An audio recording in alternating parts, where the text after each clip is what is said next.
I got like a couple of topics. And we're live. So welcome to the first ever ramen stream, Ramen Talk, yet untitled. We're still looking for a good title. Now just working title is is Ramen Talks. And I'm here with Cody. He runs RamenGuideJapan.com. So maybe we can talk a little bit first, like why we are doing this. So first of all, actually I got a new camera here, which has a nice streaming functionality, but as you can see, I'm holding it in my hand. The idea was to use this one, but it keeps throwing up errors. So what you will see probably in like a couple of months, you will see an improvement on the quality of my videos when going to stores. But I'm not so sure if I can use this one, if it's just broken, if I'm technically inept to use it, right? So, but anyway, after announcing that I have this camera and setting up a stream, I thought like, okay, like let's stick with it and let's talk a little bit about ramen, and especially ramen in Japan. And that's why I have also Cody here, who is an expert when it comes to ramen in Japan. At least from the people I know, you're probably like the person who eats the second most ramen. I think the only one I know is Abram from Ramen Beast, who probably eats more.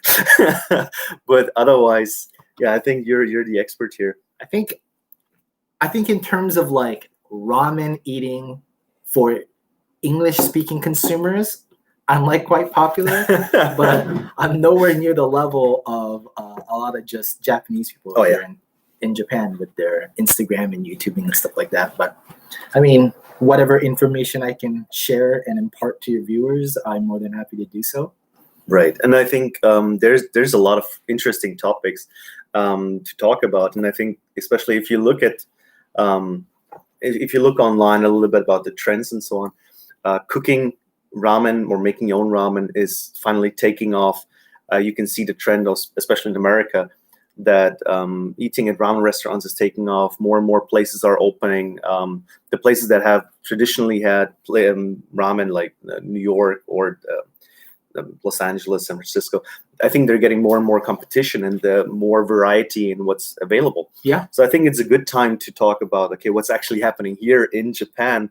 What is the baseline and what is actually changing, right? Mm-hmm. So I already see that there's a couple of people from the Way of Ramen podcast and Discord are actually in chat and having a good time.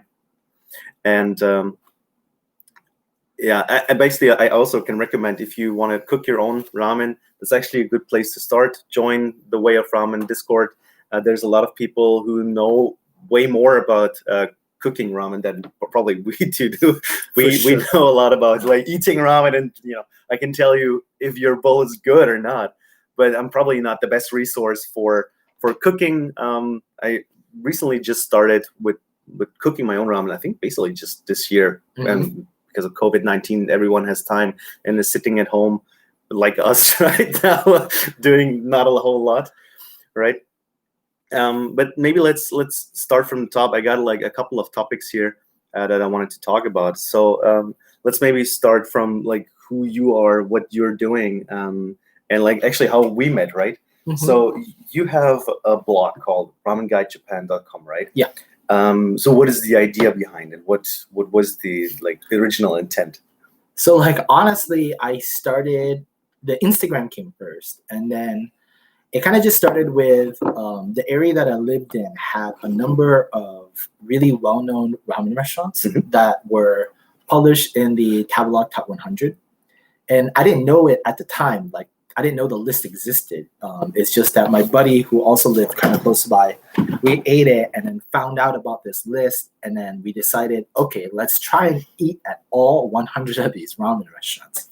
So you went with the Tabelog. Yeah, so at first I started with that top 100. So Tabelog is like, how can you compare it? Like the Yelp, Japanese Yelp. Right, Yeah. The Japanese Yelp. And they always publish like every year like top 100 lists of like all kinds of stores, I guess. Like you can find sushi and so on. Yeah, right? Sushi, tonkatsu. They have like curry, which I've actually... a lot of people don't know, but like I actually have like a separate Instagram for like non-ramen food, and Right. there I've probably had like 10 or so of the top 100 curry places.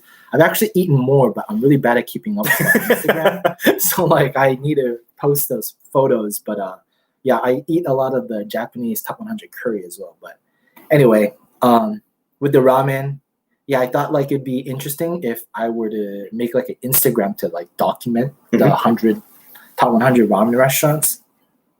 So I started doing that, and then yeah, and then like my buddy was like, "Why don't you like start like a blog or something?" Right. And then yeah, so I started my website where I just kind of wrote English language reviews of the ramen restaurants, because I realized that a lot of the ramen shops they weren't getting a ton of publicity outside of like, I guess like the franchise chain locations like Ichiran and Ippudo, and then like the really famous ones like Tomita, Right. Funji. Like, so like unless they're like in some documentary, Yeah, or exactly. like some influencer, some famous YouTuber or whatever is making something about them, or they're like in a very like touristy spot, like Funji is like very easy to reach from Shinjuku Station, right? And probably offers something that you cannot really get outside of Japan. Then it's really hard for them to get the word out there to like tourists and people just not living in Japan or not very well versed in where to find good ramen stores, right? Yeah, and then like I think a lot of the problems with like tourists that come to Japan is they don't speak Japanese, which sometimes if you go to ramen restaurants, even though they have like a ticket machine, it's not in English. Right. So I decided kind of like help translate some of the ticket machines.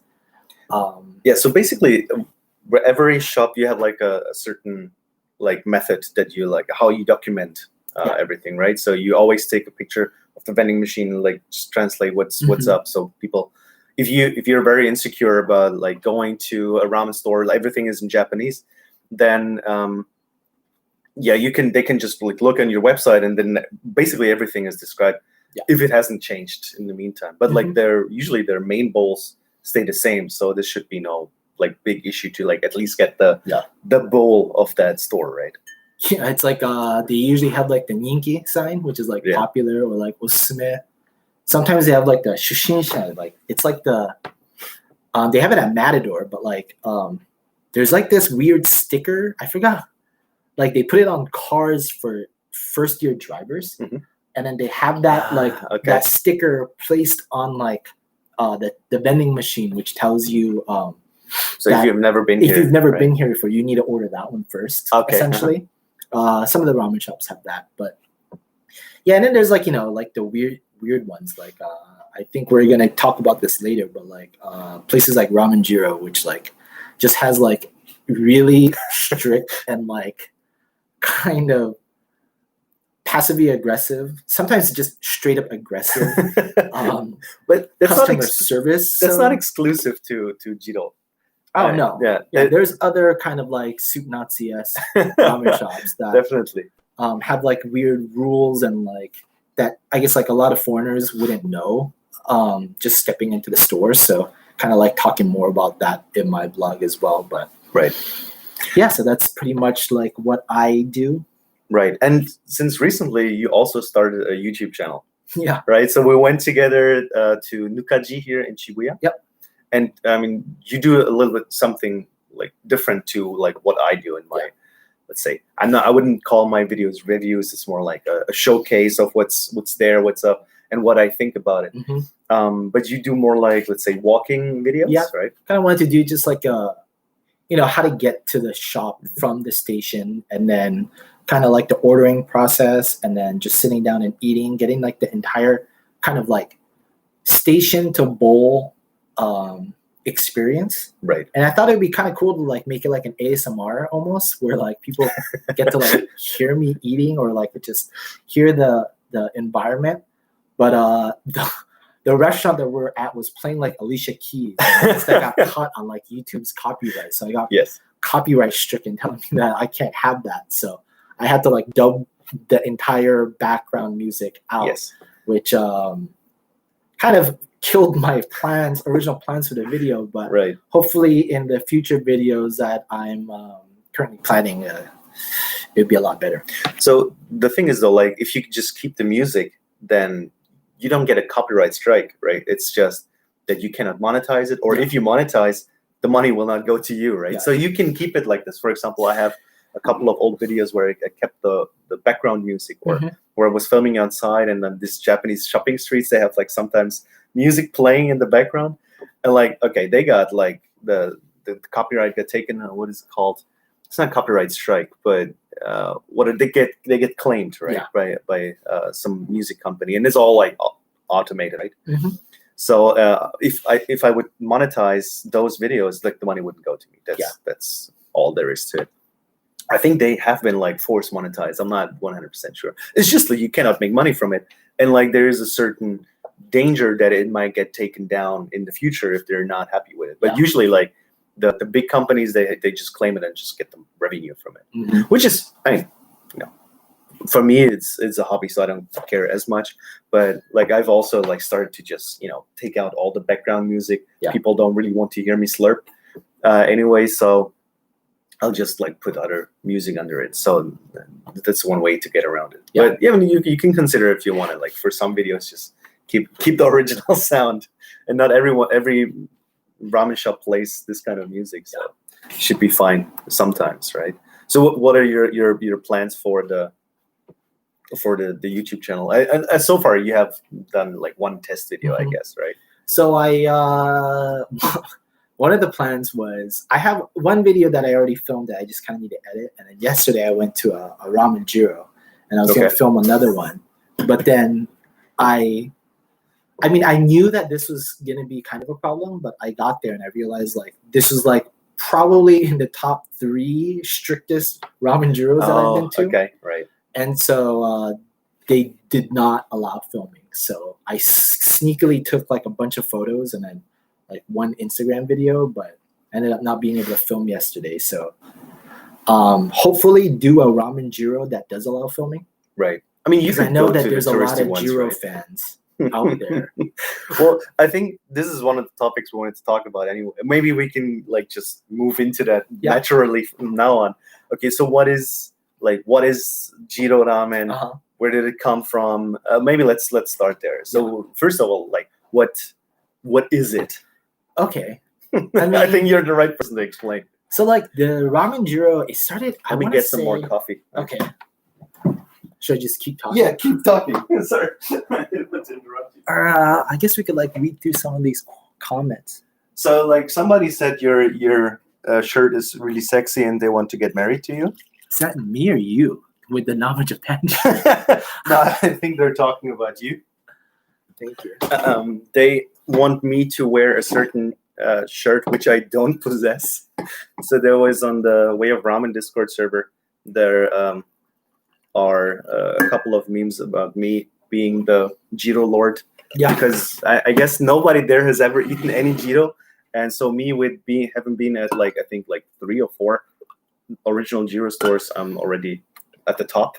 But since you've joined, I guess I'm gonna lose that title, right? Yeah, I mean, I don't know. Ramen Jiro is kind of an interesting thing. I want to say starting like the 60s. The original location was in Meguro, which I guess not a lot of people know because they're Honten now. They're like headquarters, if you want to call it that, is in Mita, which is like on the Yamanote line, and I think there's like a subway line that runs through there as well. It's not it's Tamachi no JR line, and then Mita is the subway line.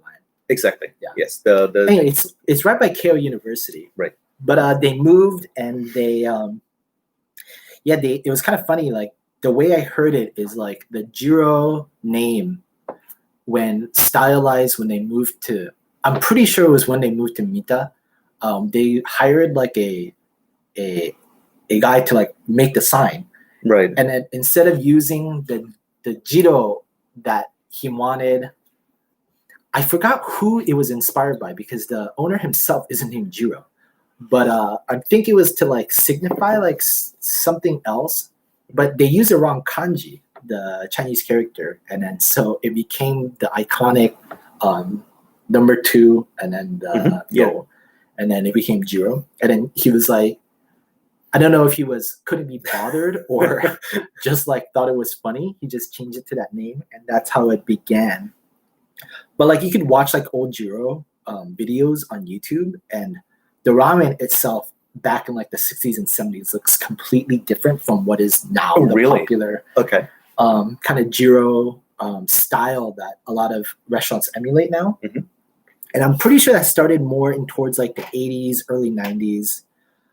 This transition where it really came in as like a tonkotsu base with the kind of like shoyu dare and like the really fat, thick kind of noodles. And then with the entire, and then like, because if you look at like some of the old YouTube videos, they don't even have, when you get your bowl, like they don't even ask you like, you know, ninika. Right. It's just like, it just came as is. So like, let's take a step back. So basically, what makes it different from like let's say a regular tonkotsu, right? So Mhm. if you say tonkotsu, then what people think about is like creamy white. Oh, yeah. Right. So and that's not really the case at Jiro. No. Because so like they use like a collection of like, I want to say like pork femur, pork backbone. Mhm. They use some like pork feet, pig feet. But yeah, and then like just a ton of pork back fat. Right. And then you make kind of like this, because tonkotsu itself is just it's just a pork broth.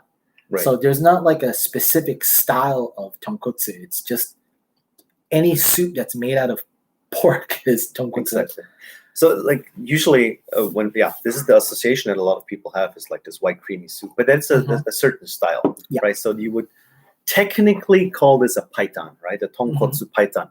But because it's so iconic, everybody is connecting this directly to the tonkotsu word. But there are clear tonkotsu soups, right? Yeah. So I mean, they're not clear, but I mean, yeah. Well, It's like relatively speaking, right? For example, there's a place that I really love. They do really clear tonkotsu chintan. It's called Tanaka Soba. They have their honten somewhere out in Adachiku, but there's also one in Asakusa. And it's really interesting because you cannot, when you look at it, you cannot figure out what it is. Yeah. And I asked the guy, and he let me look into the pot, and he's like, it's only pork. Mm-hmm. That's it, right? And they just really slowly simmer it for many hours, and it turns out really clear. And if you look at most Jiro bowls, I would say the soup itself is not really emulsified, so it's not like this white milky. It looks more like a chintan. Yeah. Most of the time. Yeah, I would say so. Right. Yeah, it's like I mean, surprisingly, it's a lot different from each shop to shop. Like a lot of people think like, you know, if you go to any Jiro, you're just gonna get the same thing. I mean, I would say to like, I guess like a normal layman, if you go into a Jiro and you have like two, you just think that they're the same thing. But there are these kind of like differences that you could really tell just even by looking at the bowls. Like, Right. I think there's like a lot of, you know, Japanese like ramen Jiro lingo. Like there's like chakudon, which is like when the bowl arrives, and like there's like That's that like chakudon. Yeah. Okay. There's like this specifically just for Jiro, right? Yeah. Okay. It's like they have like deroke, which is like melting noodles because they like overcook the crap out of it because it's so thick that it won't cook into the middle unless the outside is literally melting. And actually, we have some Jiro noodles here. Let me get them. So maybe you can explain with those a little bit. So I got those from the Jiro in Meguro a while ago. So I mean, Meguro is like on the thinner end, Yes. which is why like it's a lot thinner and a lot like not as fat. But like if you go to like certain places like the Fuchu Jiro, the Shindaita Jiro, where's like other Gobutomen? I think like the Shonan Fujisawa is also quite thick.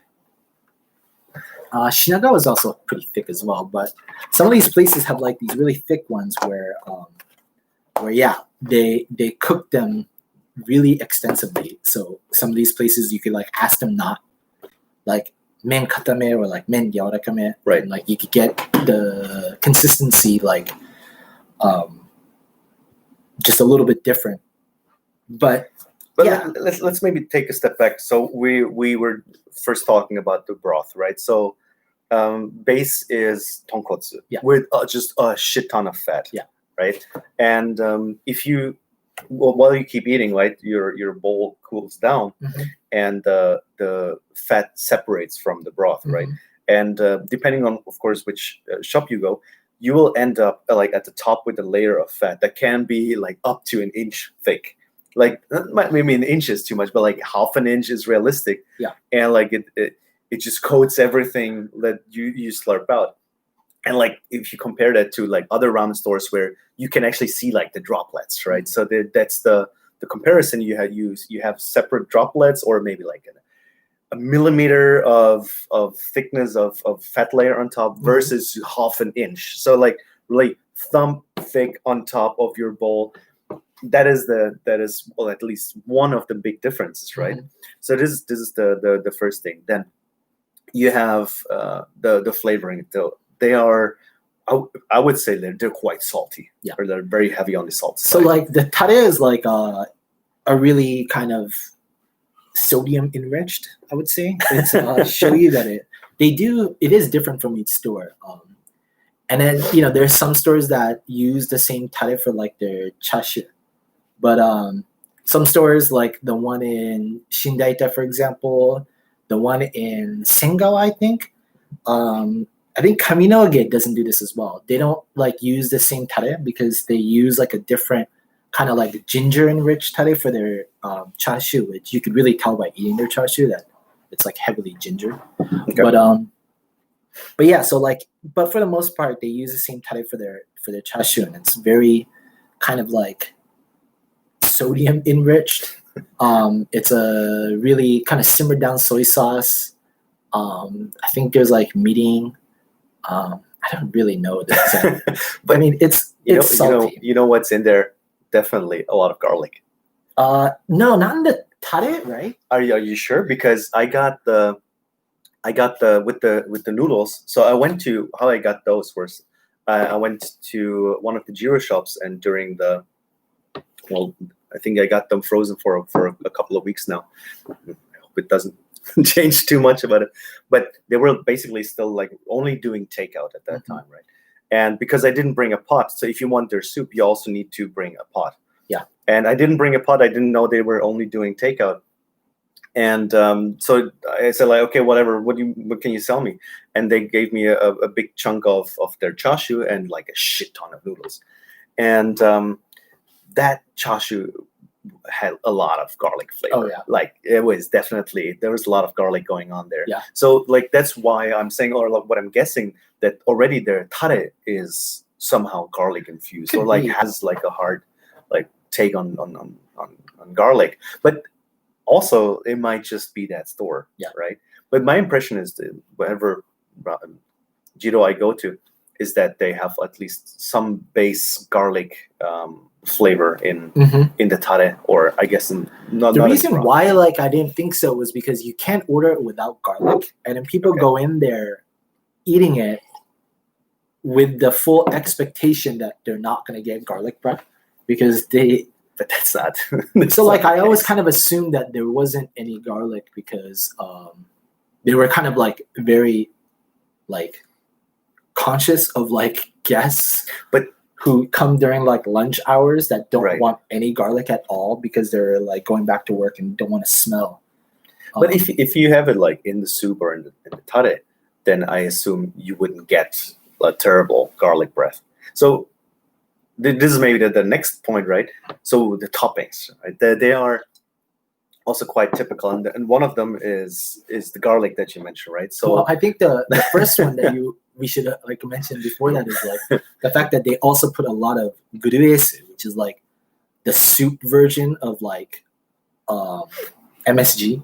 Right. Okay. So they put a lot of guruesu. I think like in the States, I think like Mike from Ramen Lord uses what is it? Jaime, which is similar, but I'm pretty sure at Jiro they use a thing called gruesu, which like I'm sure you could find it on Amazon. But it's like this. How do you spell that for the crowd out there? Like gruesu. I mean, if you were to, I don't know how you spell it in English. Like, Right. You just have to do it in Japanese. So this is different from, let's say, ajinomoto. Yeah, Right. it's like it's made specifically for soups. Okay. And it's pretty funny too. Like if you like look at reviews on Amazon about it, it's like, oh, like it's like Jiro. It's like all these Japanese people are like, oh, it's like the one that's used by Jiro. Okay, so you would think if you use that, then it gives you like a slight Similar Jiro kind of like MSG touch. feeling that you'll get at Jiro. Okay. But yeah, and then and then I guess you get so that's the soup, and then you get the noodles, and then the toppings. And then the toppings are the yasai, which is typically bean sprouts and cabbage. And then ninniku, which is garlic. Abura, which is the pork back fat. Right. And then you get the tare all of the top. And then like there's like different. So like there's like different ways to order. So like when people come in, they put their ticket down. You buy the ticket at the counter or at the ticket machine, and then you sit down and you put your ticket down. Typically, it's made out of plastic, but you put it down because it's just like the paper would just like wilt from all the fat layer that's like on the counters. But anyway, when your ramen is done, they ask you ninniku. So basically, they ask you, do you want garlic? Do you want garlic? Right. But that is the trigger word for you to rattle off your order, what you want on top, right? Or how you want it modified. Yeah. So it's like ninniku, yasai, abura. I don't know why I can't think of what the tare word is right now. But so you kind of order in that zone, but it's like the really hungry people usually just get zenmashi, which is like extra of everything essentially. So there's like certain words that you use to like describe if you want less, if you want the regular, if you want more, or a shit ton. Yeah. Right. So I think those are the 4 levels, right? And it's really kind of like frustrating too, because not all the restaurants do it. Like for instance, Shindaita doesn't do the mashi, which is like extra. And then I think it's Koiwa that stopped as well because there were just too many people that were ordering it and not finishing their bowls of the mashi. Okay. So they just stopped. And then there's like places like Shinagawa where I think it's Shinagawa. Someone's got to correct me if I'm wrong because I've never ordered this, but they have this thing which I think is called Fujisan, which is even more than mashi, and it's like literally like making like a Mount Fuji like a bowl of like all the toppings. What is the difference to like the mashi? I think people need to like give them a mental image. Like what does a mashi bowl look like? So like let's say if you have like a bowl, I'll get a bowl. So if this is your bowl, right? Then let's say you get like a regular one that would be like stacked, I would say like this high, right? Then you get the mashi, and then the mashi is ridiculous, right? It's like triple the size of the bowl, basically, right? I feel like I have pictures. But like it's so this is Kanda Jinbocho Jiro, and then they also have raw egg, but this is like what zenmashi would look like. So like that's the amount of kind of like vegetables that you'll get with the zenmashi. You have the abura, karame, that's the tare. So it's ninniku, yasai, abura, karame. And then you could like adjust however much you want. So like if you want like a lot of ninniku or garlic, you would say like ninniku mashi, abura, like ninniku mashi, yasai, abura, karame would be like extra garlic, like large serving of vegetable pork fat and their like seasoning tare. Mm-hmm. Or like if you wanted like yasai, ninniku yasai mashi would be like you get extra orders of the ninniku and yasai, and then it's like, abura karame. Or if you don't even want like karame or abura, like you could even just say like, ninniku, yasai mashi, abura, and then don't say karame, and you don't get any karame. If you don't want anything, you just say sonomama. And a lot of people make that mistake as like first time Jiro people, and like, I mean, they're not gonna get scolded unless you go to like Sagami Ono, which is like the Sagami Ono Jiro is owned by a former sumo wrestler, Mm-hmm. and the dude like will kick you out like just If like, you say sonomama. yeah, or no, if you say like ninniku nashide, like no garlic, instead of saying sonomama, like he'll be like like read the sign, because like he has signs that tells you how to order. How to order, okay. And yeah, so like there's like asshole Jiro owners like that, But if you think about like why are they so strict, and why do they have this ordering concept, right? So one of the things is that Jiro essentially is quite cheap, right? Yeah. So this is one common theme, that it's a lot of food for a relatively low price, and not only like a lot of noodles, which I guess you could make very cheap, but it's also a lot of meat, right? Mhm. For a very, very reasonable price, right? So the reason or the background is that they need to get you like in the In and store out. and out of the store as fast as possible. And the whole ordering process definitely streamlines this down to a little bit more efficiency. And then Yeah. there's a couple of stores where they essentially like serve counter by counter, right? So you get served with the people next to you, but you should also finish your bowl together with the people next to you. So basically, if you get a huge bowl, you don't really get a lot of extra time to finish it, but you just have to like gobble it all up. Yeah. But it really also depends. I know, for example, the Meguro store, especially in the busy times, they do it like this, that they have this counter system, right? They dish out several bowls at a time. And there is a certain pressure because they don't start serving the people next to you if you're not done, right? Yeah, I mean, I think like those smaller stores are kind of like that. The one in Hachioji, they don't really care because like they have so much space, and then like they're so well loved and followed that they will just like no one's just gonna leave the line at Hachioji Jiro because it's too long or people are Right. taking too long.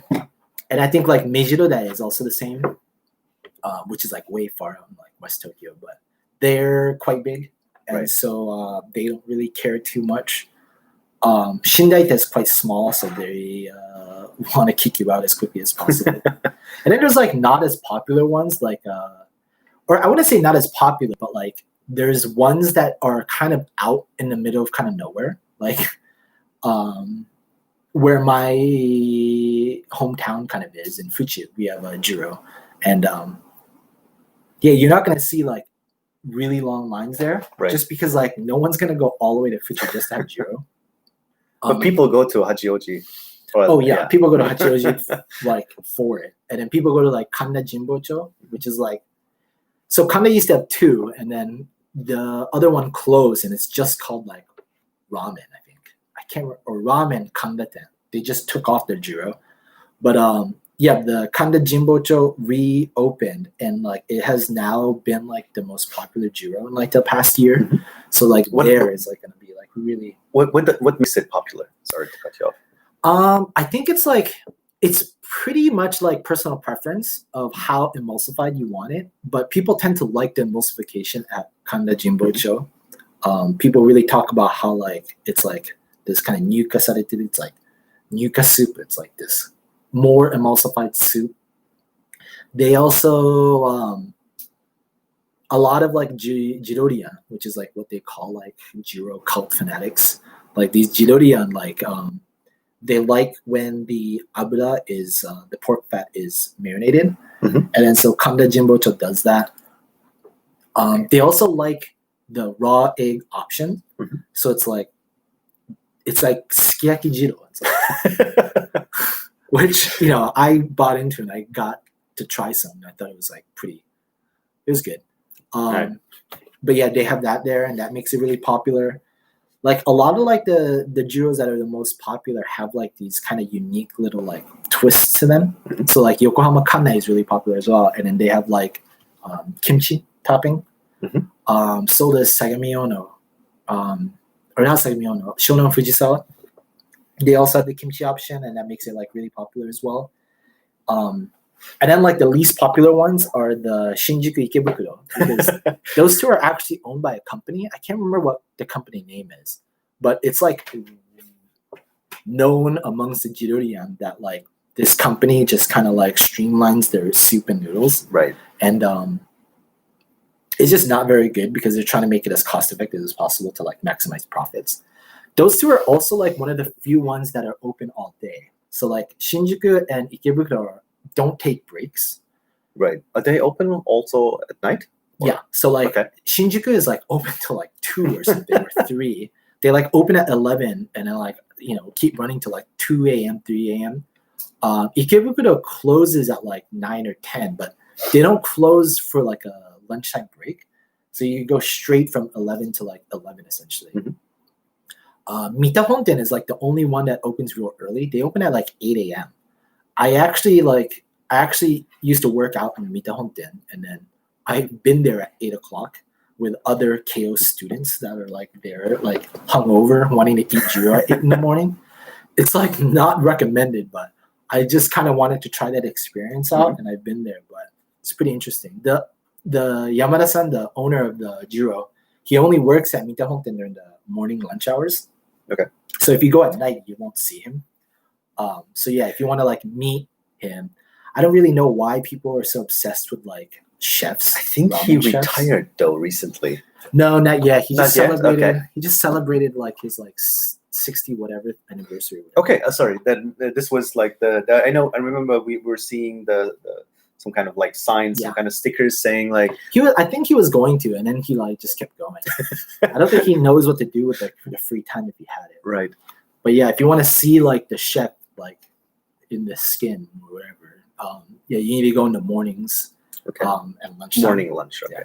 So let's talk a little bit about like what the structure is looking like. So if you look at it, Jiro, all the stores have like the same design, essentially, like at least the big sign out, and make a very similar, like the base of it is similar, right?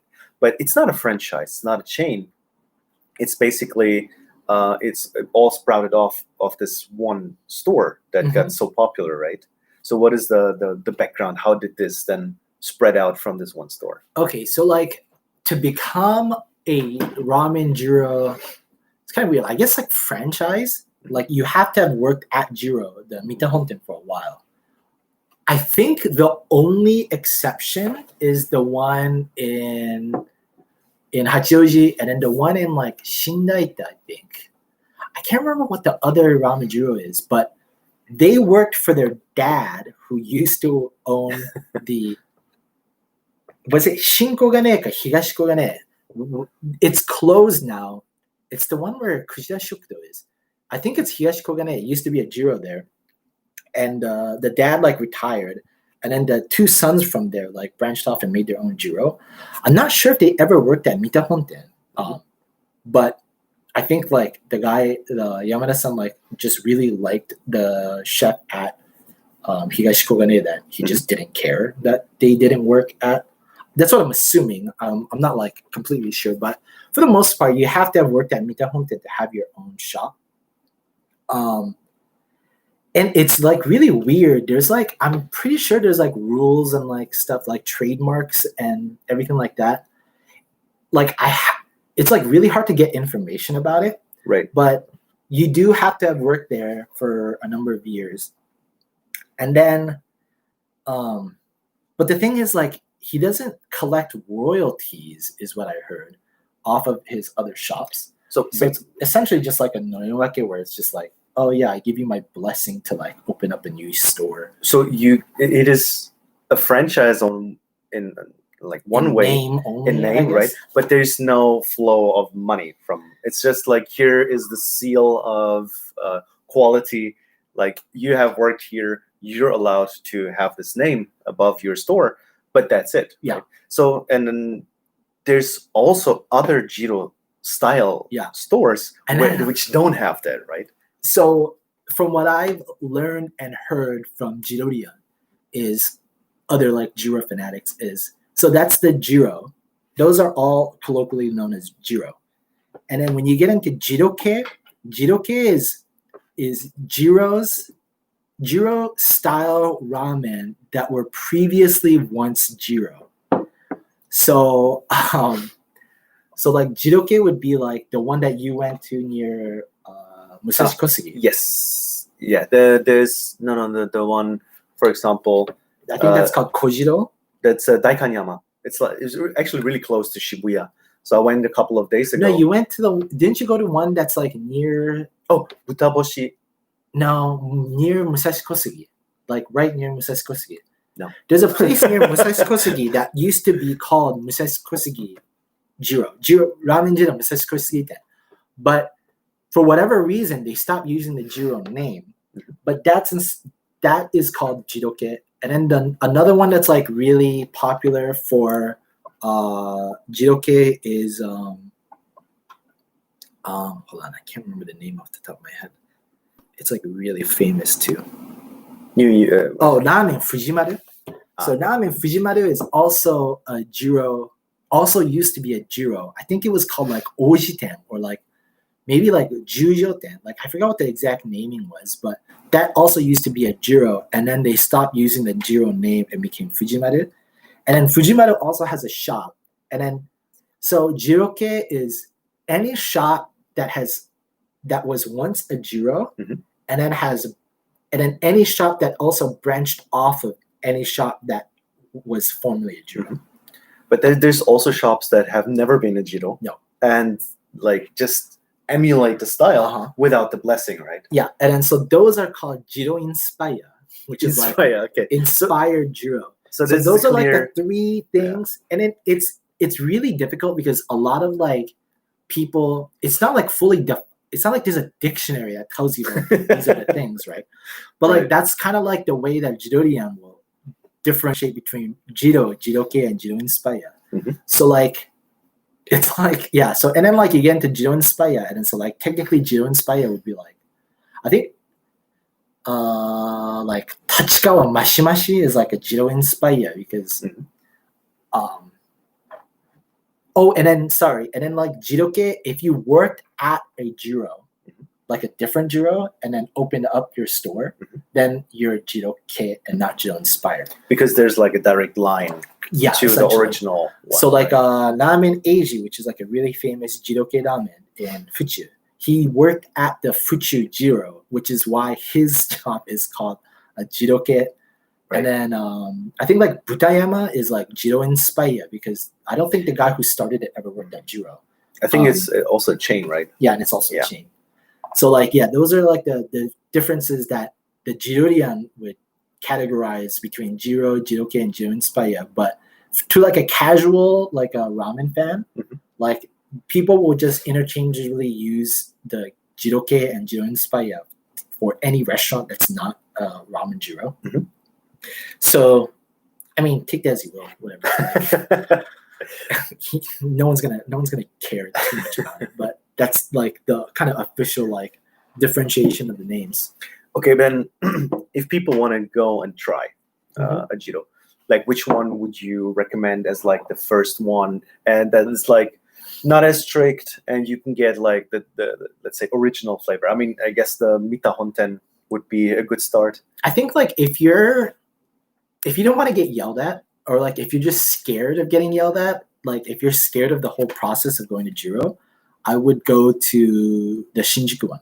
Because Shinjuku? Yeah, okay. Because I mean it's one of the worst ones, but they're like the most lenient. Like they really don't care about anything. Like you could eat, like you don't even have to like order the way you usually have to do.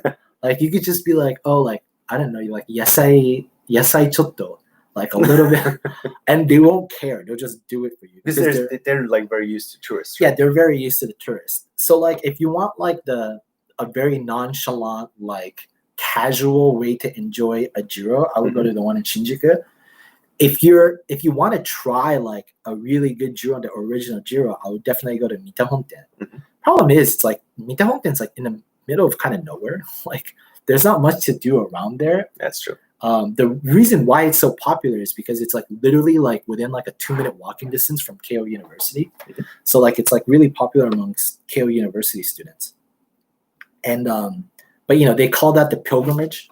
Oh, okay. Yeah, it's like the walk to Mecca or whatever for like is that for Jewish people or whatever? Like I don't think that's for Jewish.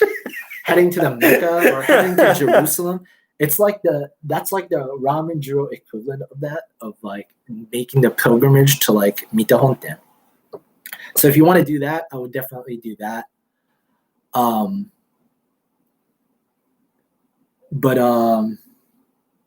Yeah, and then if you want like a really good Jiro, I think the 3 that are the most popular is Hibarigaoka, which is also middle of nowhere, Hachioji Yaenkaido 2, which is in the middle of nowhere. And then if you do want to stay in central Tokyo, I will go to the Kanda Jinbocho. And Kanda Jinbocho is great too because like Kanda and Jinbocho is like a pretty like underrated tourist city. Mhm. So like Jinbocho is actually like really known to be like a curry capital of Tokyo. So like if you go there, like you're gonna like I would say like 10% of the top 100 curry shops on Taburogu is located in Kanda Jinbocho. Anyway, Jinbocho is also the used book capital of Tokyo. Oh, interesting. So if you go there, there's a ton of used bookstores, which is like really interesting. You could find like magazines and stuff from like back in like the 50s and 40s. There's like these like old school like Western magazine collectors that like you could get like Vogue magazine from like the 70s. You could get like interesting. Yeah. What was it? Was it Mad Magazine? With like Spy vs Spy. Like yes, you get like that's those Mad. Mad Magazine. Yeah. You get like the old Mad magazines from like the 50s there too. Interesting. So if you want to like check out like some cool areas, I would also go to the Kanda Jinbocho Ramen Jiro and then check out the old bookstores along the way as well. Right. Hold on. So we got a couple of questions, and I want to say to the people in the chat, I see you guys. Yeah, if you have a question, throw it out there. We'll try to answer it. I see that Brian from Ramen Adventures is actually also in the chat, and he asked a question about Jiro. So we're gonna pull out that question. And his question is, what makes one Jiro stand out from other Jiro? I think you answered this a little bit, right? So they have like different specials, different toppings, but also different emulsification levels, the thickness of the noodles. So actually, there's a lot of variety. And it's like really interesting.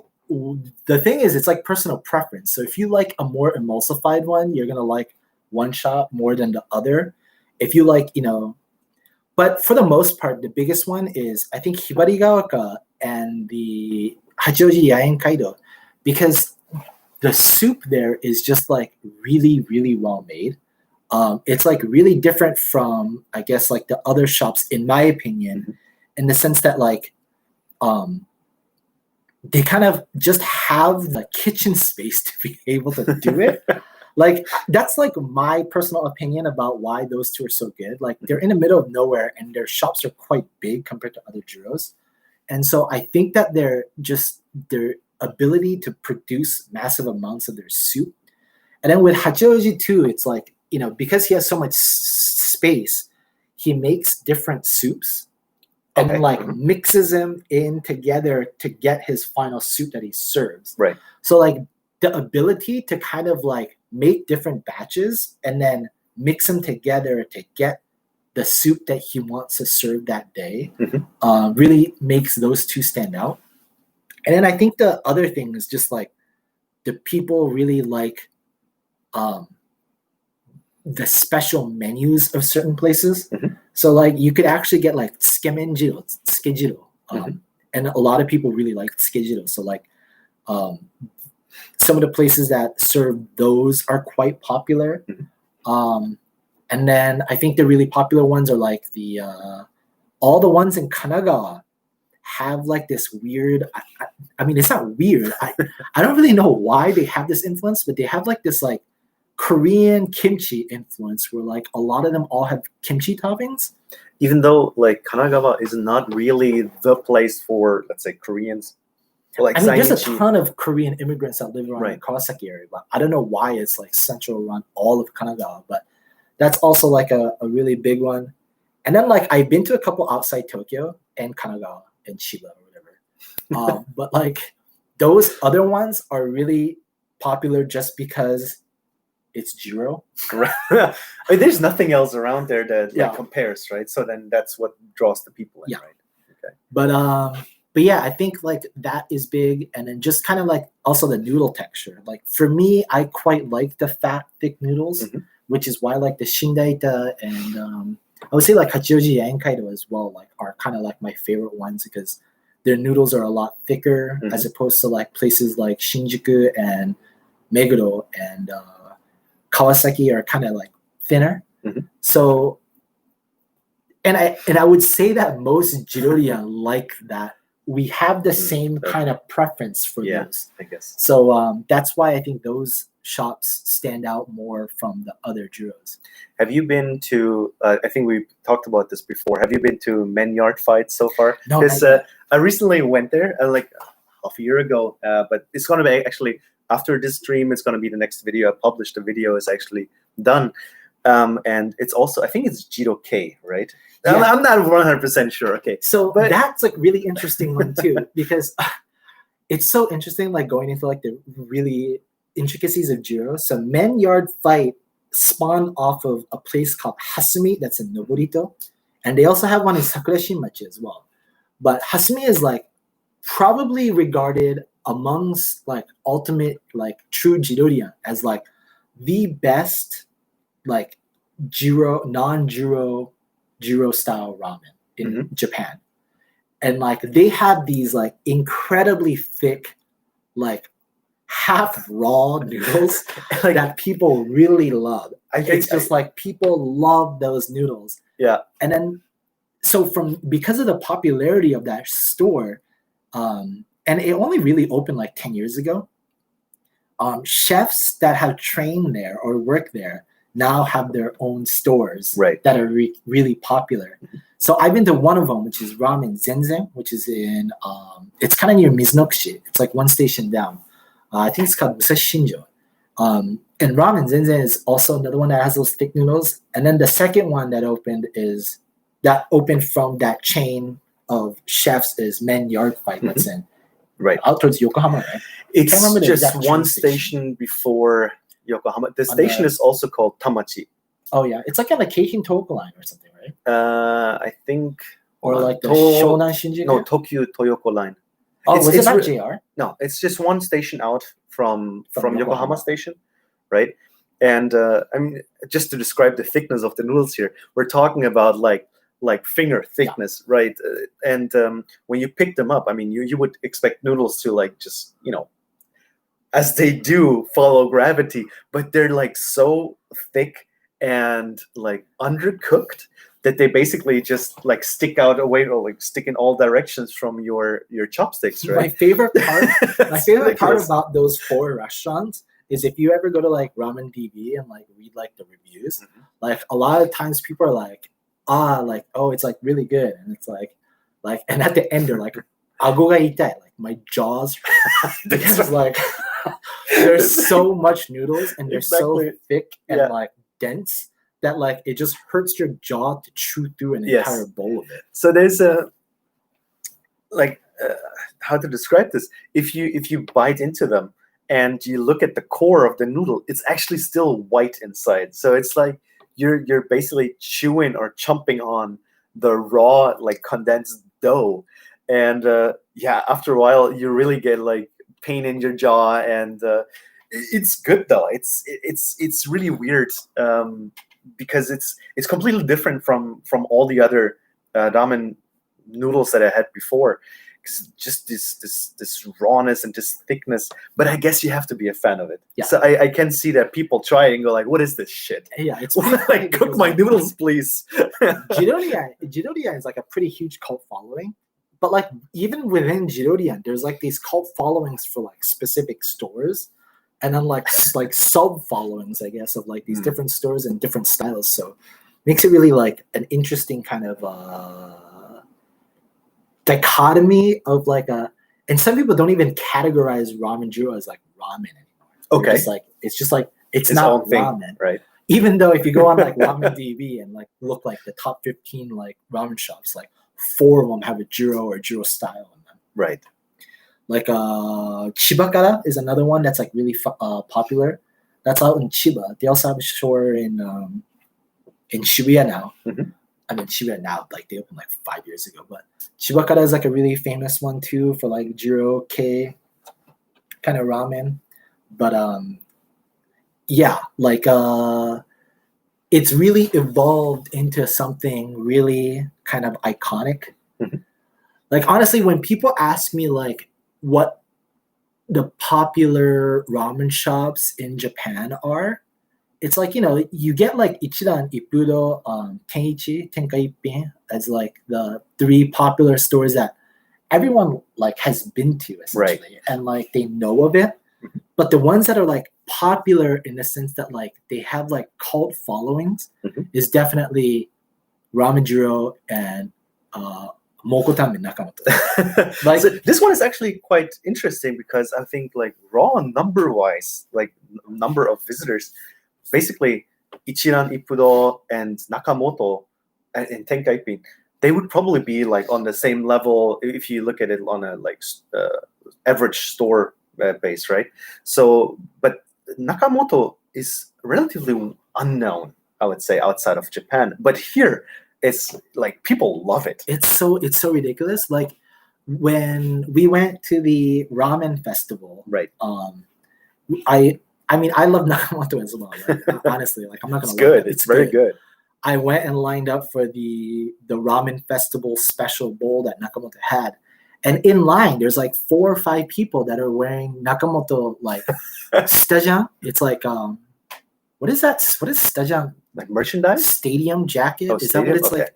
It's like in Japan we have like these weird like satin jackets that like a lot of like Yankee like bosos like biker gangs wear, but like it's not leather. It's not no, leather. it's like right? made out of like satin or something. But like these Nakamoto like made these like jackets for people who collect the stamp card, and I remember like looking up like the conversion rate for it, and it's like you literally have to eat like 100 bowl of like Nakamoto to get enough stamps to get the stajan.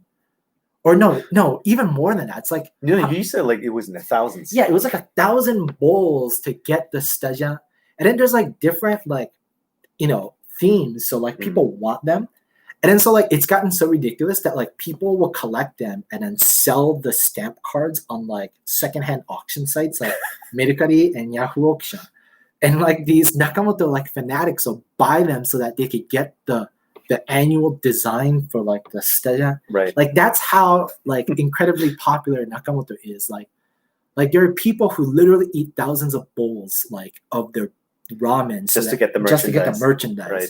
It's crazy. So like that and Jiro, yeah, are like the biggest like cult following. Like the ramen shops that are like in terms of like Japanese, even Japanese people know that those are like they have like these weird like it's like a cult. It's like they're literally in a cult. But I think like this one might be a good topic for like another episode to talk a little bit more about the big chains and the big franchises that everybody here knows, but that might be relatively unknown outside of Japan. And I mean, those are like the really, and it's kind of funny. Like I actually grabbed the ramen with Ramen Beast maybe like 2 weeks ago now, and we talked about this and about how like the West obsesses over like ramen chefs. Like I think that whole idea spawns from just like the idea of like celebrity chefs is really popular in like America and like the UK with like Gordon Ramsay and like Bobby Flay and like Emeril Lagasse, like these that they get obsessed with the chef rather than like the shop. Right. And I feel like in Japan more people are into the shop and how the shop is run rather than like no one is just gonna like follow a chef of a ramen restaurant and just blindly go to their store. Like, that just kind of doesn't happen. And like, but I think like those two, the owner of Mokutan and Nakamoto and Jiro, Yamada-san, it's like those two, like people like worship them as like gods. I think there's a like maybe a handful of those ramen chefs that are really famous.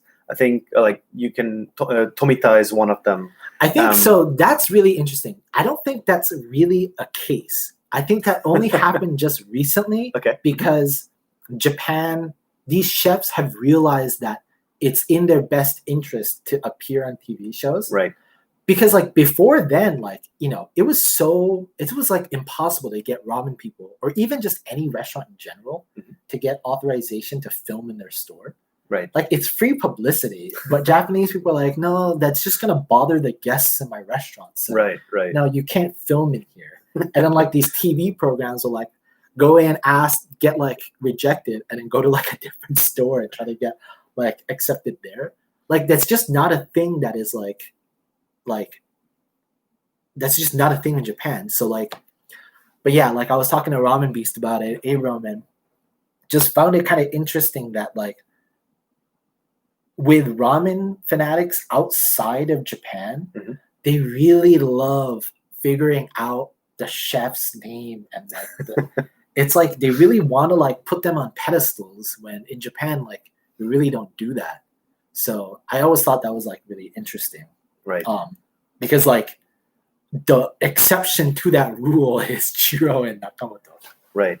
So those are like the, let's say, OG or like old school famous people. Yeah. Right. Okay.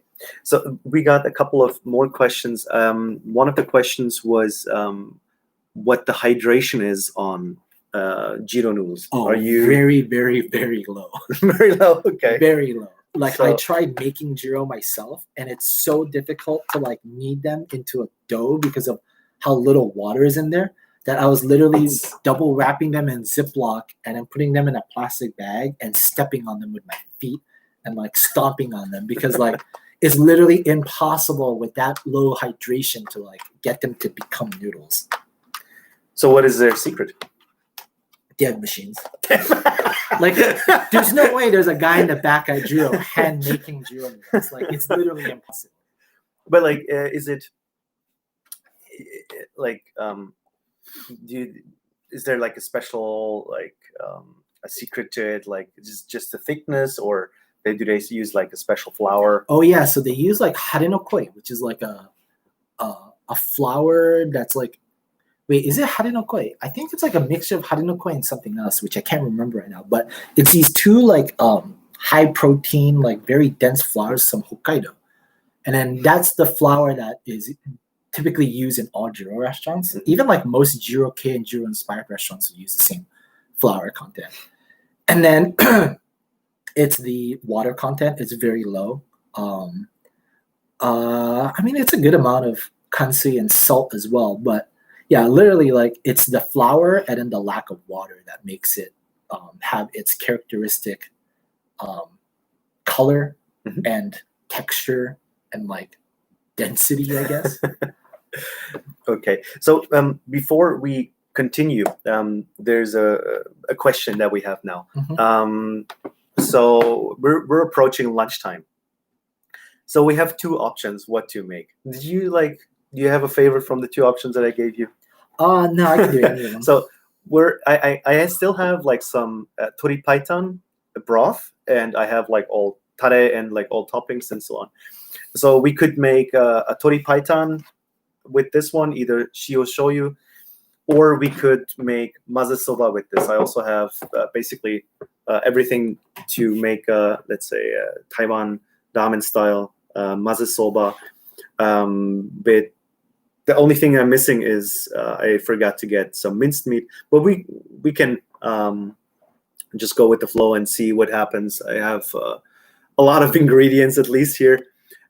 So let me know in the chat what you think we should make, the tori paitan or the maze soba, and we'll make just that. And I'm gonna start preparing anyway. We're gonna need to set up some water, and as I'm gonna prepare a little bit, I will leave you with the question, like, what is your favorite Jiro? Like, and what is your favorite Jiro K? Huh? Yeah. And if you find some other questions in there, please answer that as well. Right? But let's start maybe what your favorite Jiro is.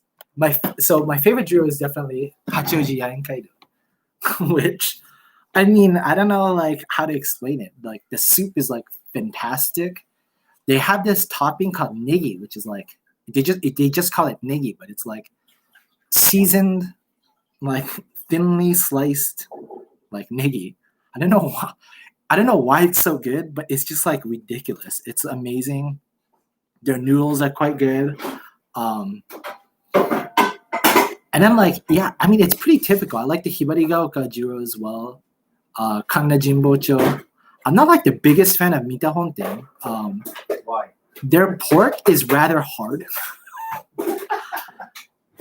Yeah, which gets me to like the one that I went to yesterday in Shindaita. It's got to be like the best pork chashu of a ramen jiro that I've ever had. Oh, really? Yeah, they really like it's pork shoulder, but like I don't know how they got so much. They got a cut where there was a lot of fat on it, so it like literally melted in your mouth with like how tender and how much fat content. The ratio of like in Japanese they call it akami to abura, but it just sounds weird calling pork red meat. Like the non-fat part of a pork red meat. But yeah, so like the red meat portion and the fat portion, the ratio was really good there. And it was really greatly seasoned with like had a lot of good like ginger notes that really made it a little bit refreshing. So I really like that one. But it made me hate myself on the way home because I don't know. I just can't not order the extra pork chashu version. And then so I ended up getting the regular comes with 2 slices and I ended up getting 5. And I got because I heard about how salty the soup is there. Heard about it as in like I read it. I ended up getting yasai mashi, which I rarely do. And then I also got abura because their abura is supposed to be good. Their pork fat. And then the combination of extra veggies, extra pork fat, and then the 5 slices of pork chashu made me feel terrible. That's a common theme, right? So after you have like anything that is bigger than their smallest bowl and like just a small portion of veggies, you're gonna hate yourself. You know, you're gonna walk out and like after a couple of minutes it settles and you're gonna like, why did I do that? Like why did I have to go for more than necessary again, right? So here's a question. Any American ramen shop ever done a pop-up in Japan? I know of one that had a store in the ramen museum in Shin Yokohama. Right. Exactly. I don't really know if that's even there anymore. I haven't been to the ramen museum in years. It used to be great because they used to have the one ramen from Hokkaido. I can't remember the name. Sumide. Yeah. The only location used to be in Yokohama, the Shin Yokohama Ramen Museum. Yes. And then so I remember having an annual pass, which is only like 2,000 yen or something, just so I can go there and have a bowl every now and then. Right. But ever since they made different franchise locations, I stopped going. So I can't remember if I'm pretty sure that shop was from LA, if that shop still exists in there. But I know that they operated there for a while. But I don't know if any really like American ramen shops would succeed having a pop-up here. How would they even get the word out? Exactly. Like, I mean, not to bash Japanese people too much, but like I think the disconnect between let's say the English internet and the Japanese internet is significant, and there's a huge language barrier, and I don't think too many Japanese people seek out these kind of information in English. And why would you, especially if you're talking about ramen? Why would you? I mean, that's irrelevant, right? I can't even think of like ramen chefs that would like people would know. Like it's not like people. I mean, I guess people know Ivan because like he once had a store here, but like it wasn't like he was like so popular that people were going to be like, oh shit, Ivan Ramen's back in Japan. I'm going to go wait in line for it. Right. Maybe I don't know. Like I don't think anyone knows who David Chang is, so I don't think like, Noodle Bar would ever do one and succeed.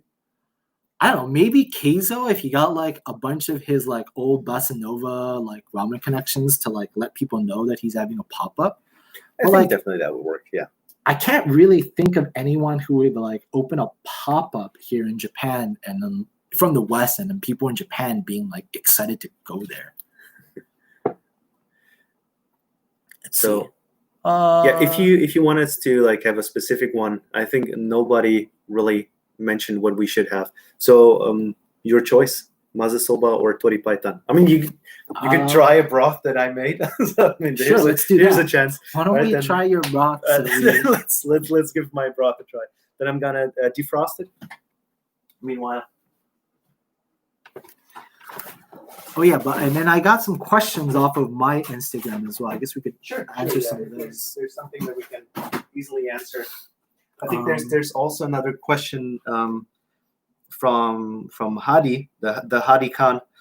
So the question is, which is the best ramen store around Musashi Kosugi? So I guess he's working in that area. Musashi Kosugi, yeah. There isn't any. It's so but surprising. Like one or two stations in any direction. Okay, yeah. There are some.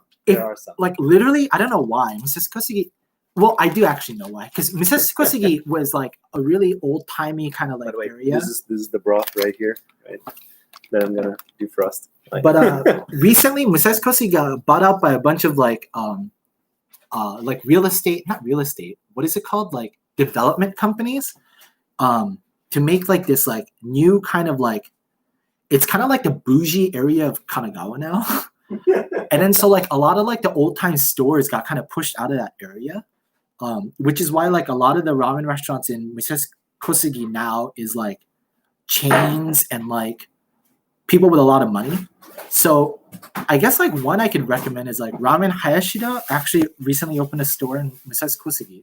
I've never been to the one in Musashi Kosugi, but Ramen Hayashida makes some really good like classic new wave, not classic I guess because it's new wave chicken shoyu ramen that like I think would be quite good. And then if you go like one station down to what is it, Motosumiyoshi, there's a place called Butaboshi, which is like a really famous Jiroke ramen.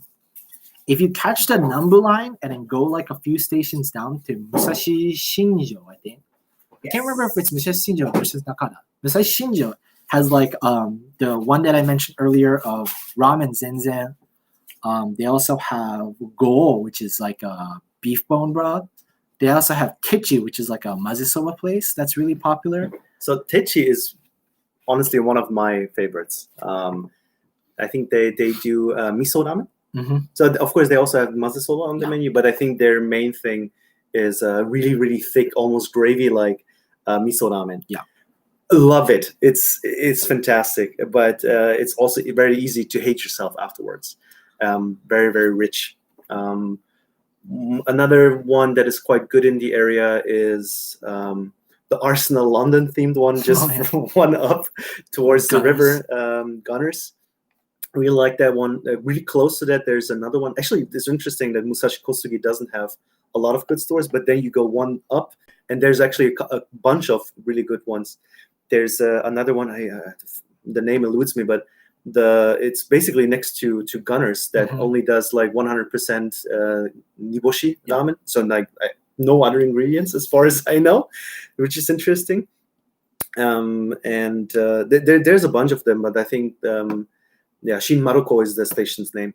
Is the better place to get ramen in that area. And there's actually if you go down one station towards Motosumiyoshi, not Motosumiyoshi, even one more station down. Hiyoshi. That's where the branch location for Keio University is. Right.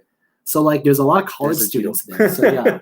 No, Jiro K is there. Yeah. So like I would check out that train station.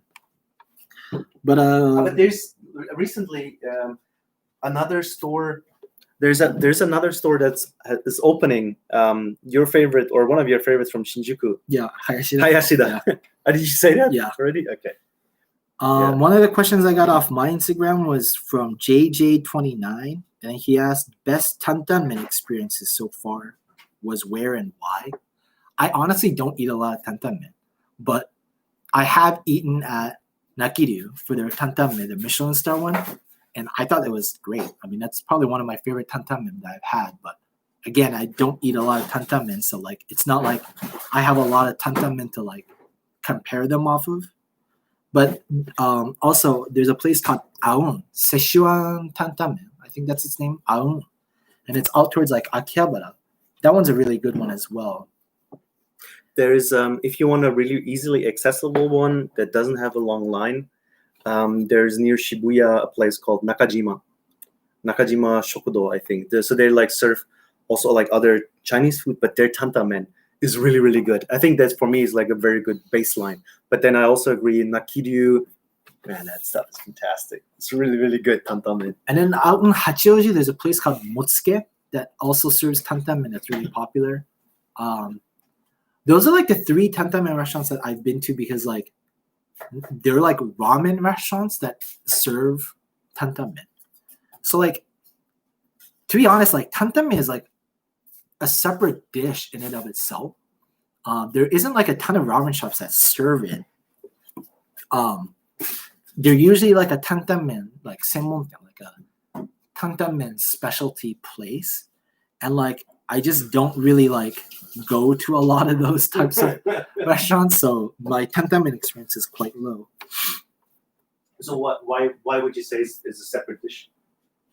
It's just like it's different, right? I mean, there are places like Nakiri uses their chicken broth or their broth from their regular ramen for their tantanmen. So does Motsuke. But like, you know, like if you were to make like shirunashi tantanmen, it's like, do you really need such a decadent broth to like make really good like no soup tantanmen? Like the regular kind of dandan noodles. So like I just think that like, you know, it's not really about your ramen skills, but rather just if you're good at making tantanmen, like you're just good at making it. Right. So should we move the camera and everything to over there because and then we can also start with the preparation. All right, guys.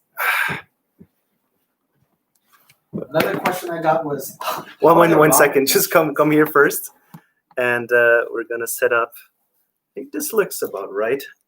Yeah, this should work. I think you need to like talk into the thing so people can hear you. Yeah, the next question was how are the ramen restaurants after COVID? And honestly, like in Japan, like nothing happened. Like no one can force you to close in Japan. It's just like legally they just can't make you do it unless they pay a certain amount. Like I can't remember what has to happen, but the government essentially has to pay the restaurants to close. And honestly, the Japanese government will go broke doing that. So they just asked people to not open. And there were a number of stores that did like close, but for the most part, it all just kind of stayed open. And it was business as usual. Maybe like there were places that were like, you can't come in without a mask. You have to like sit like one chair apart, which made like the line longer because most people still went out and ate ramen anyway. So that was kind of a problem. But then my buddy asked like just a bunch of questions. He asked, why do you love ramen? And honestly, it's like, I don't know if I love ramen or I just love the idea of being able to eat so much different flavors of like the same like theoretical dish. Right. There's a lot of variety, right? So whatever component you look into, there's so many different things that you can do. Like it starts with the simple, what are the toppings? What are the base for the soup? How do you prepare it? What are the temperatures for the soup? How do you structure your tare? You need salinity? Do you use shoyu? Do you use salt? Do you use MSG? No MSG. It's a whole world, and I think you also need to come into the camera so people actually can see you. So and then now I'm realizing we need to stand a little bit more over here. But the variety is just incredible. I mean, like, if I was a millionaire, like, I would happily replace the amount of ramen I'm eating with just like sushi. Like, don't get me wrong. Like, I have other favorite dishes. It just so happens that ramen is very like cheap, readily available. Like, just being able to like go to a station and have a ramen shop that I could go to and like pay like less than 1,000 yen for a bowl, and then be able to like taste and compare so many ramen shops because of that accessibility and price point, I think is what like made me continue to keep eating more ramen. I think that's just, I love finding new ramen more than I love the bowl of ramen itself, if that makes sense. Right. There was also a question on my side, like, isn't it boring to always eat Jiro?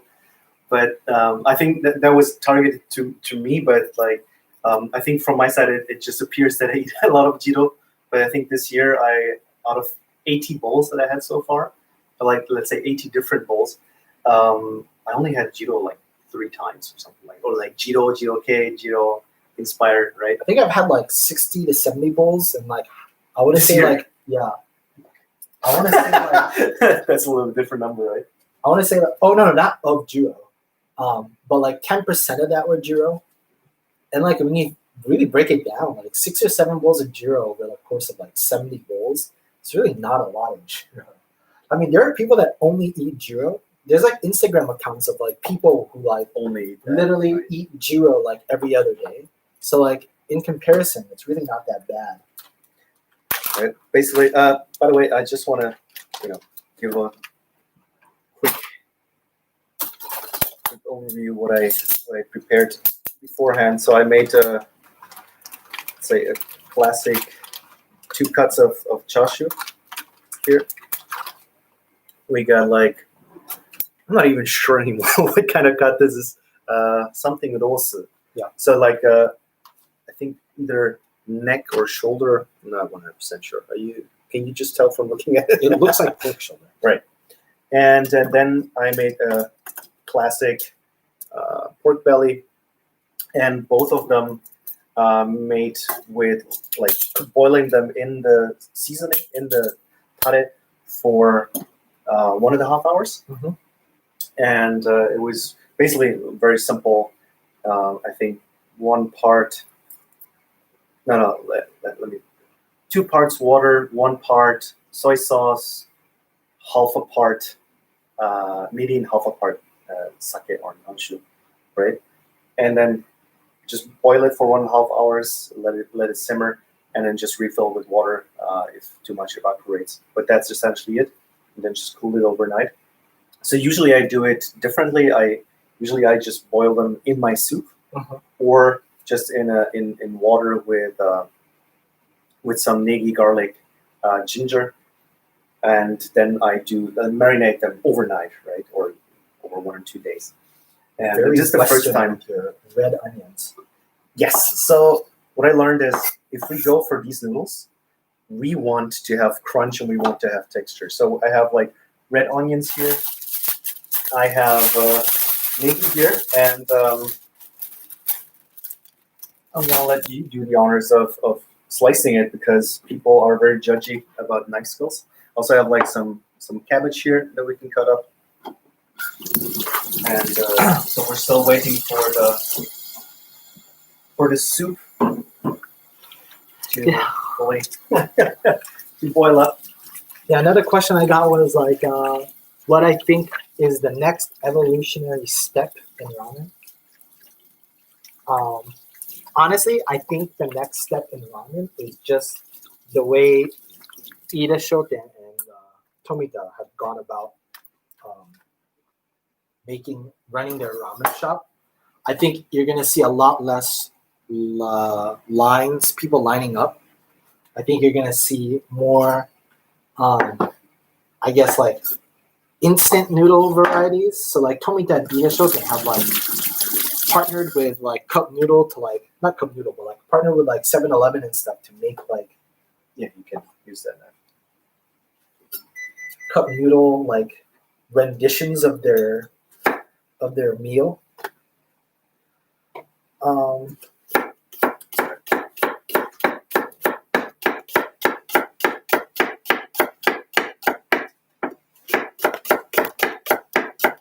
Get a look at those knife sets.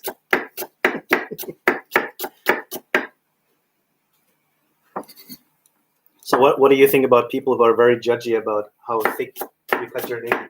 Honestly, I'm not a chef, so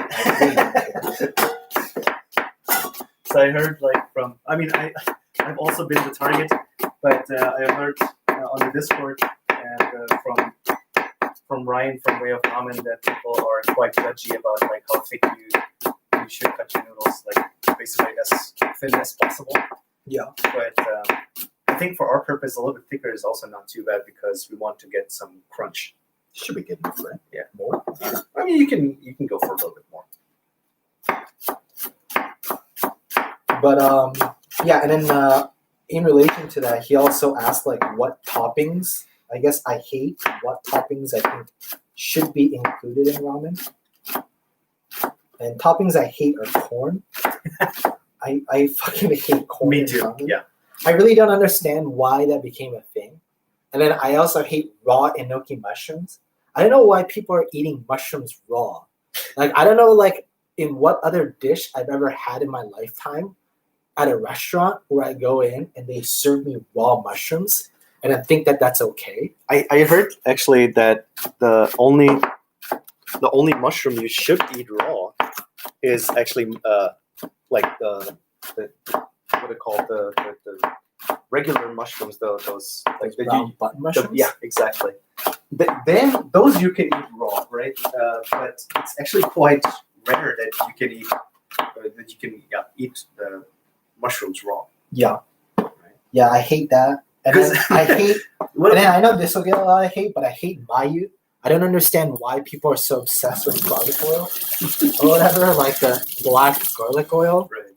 I don't know, that trend ended like 10 years ago in Japan.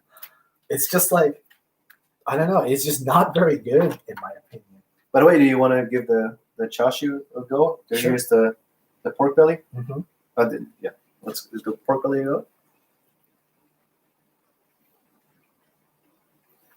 I think you could use a little more flavor. That's good. No, it's good for if you're putting it in ramen. I guess so. Then the shoulder. That one needs more flavor. It's interesting. So, like, I would have guessed that this method infuses more flavor than the other method, but I feel like with the other method I get way more flavor. Or I should have just like not only boil it in that, but also then keep it in this liquid. Mm-hmm. But instead, what I did was I used the braising liquid, which is here, Mm-hmm. to make the eggs, right? I just basically dumped all the braising liquid in here to make some eggs. That's a lot of fat from the pork belly and so on. So let's fish an egg out. Have you personally seen any friends or changes within a KO over your time eating ramen? I'm curious about how much something can change while still being called duroke. Oh, you know what? That's really funny.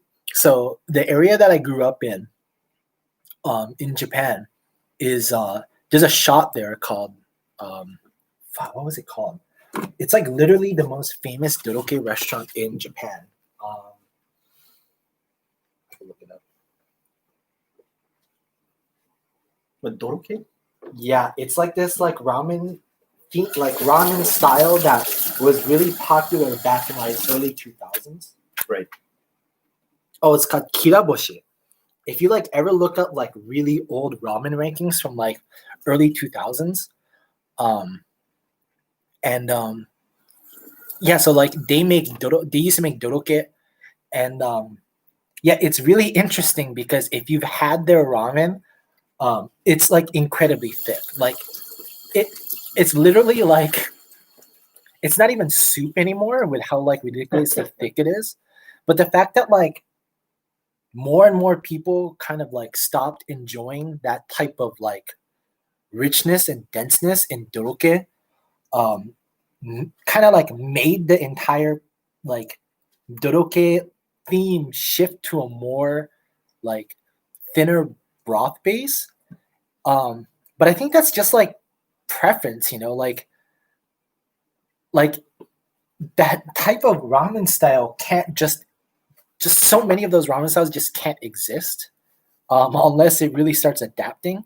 And I think that's just kind of like it just happens, and you just kind of have to like deal with it almost, or else like you just won't be able to have that type of ramen anymore. But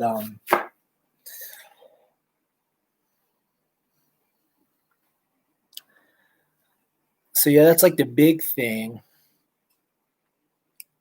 And I guess like trends in general are just kind of like interesting, like, and it's really cool because it really like reflects what it's like in the West. For example, like Hakata ramen, like that was like so big here in Japan, like, and that's literally why like Ippudo Ichiran exists. Is because like that type of ramen was just so incredibly popular that these like ramen shops were able to franchise and like create so many chains like so quickly. But it's like really died down in the sense that like a lot of like ramen enthusiasts don't even really like Hakataki ramen anymore. It's kind of just like what the masses really enjoy. So like, but I think everyone has like this phase where you're really into tonkotsu.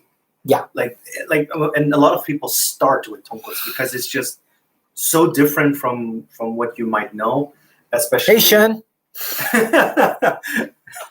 So, especially if you grow up like in a non-Asian setting, then like especially tonkotsu is just so like out there.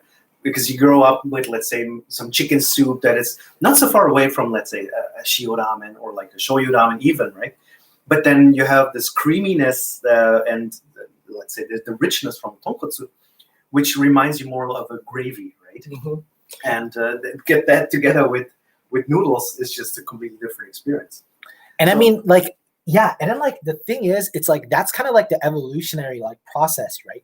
Where it came from like the stick tonkotsu Hakata ramen, and then it went into doroke, which was the addition of like just a ton of fish, dried fish, like niboshi. For example, like kiraboshi uses like a ton of dried fish, which is how it gets its like thickness and grittiness. But from there, like people started appreciating kind of like the fish aspect of it.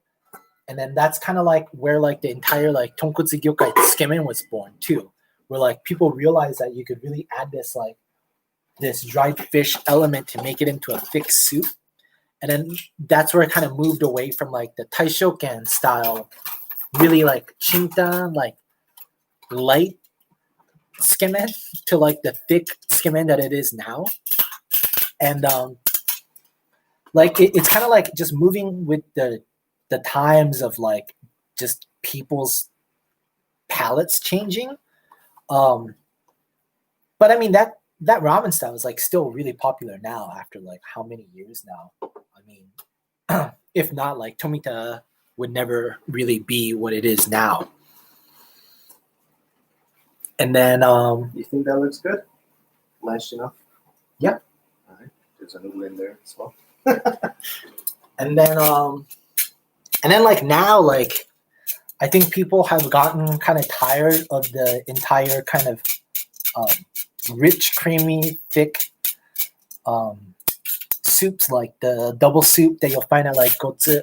And I remember we talked about this in the Discord, but like the double soup here in Japan is more commonly the name double soup is really just used as a way to describe tonkotsu gyokai double soup, where a tonkotsu based soup and a tonkotsu broth and a fish broth is combined before serving.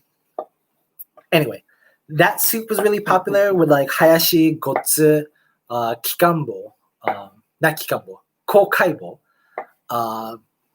But those are like the popular ones that like kind of like shifted away from like the really thick and gritty tonkotsu gyokai into like this kind of like creamier aspect of it. And then from there, I think people just started getting kind of tired of creamy soup.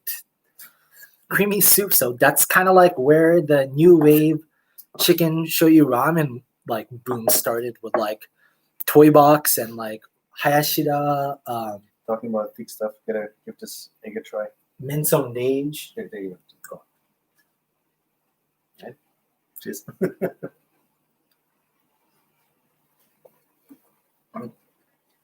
That's really good.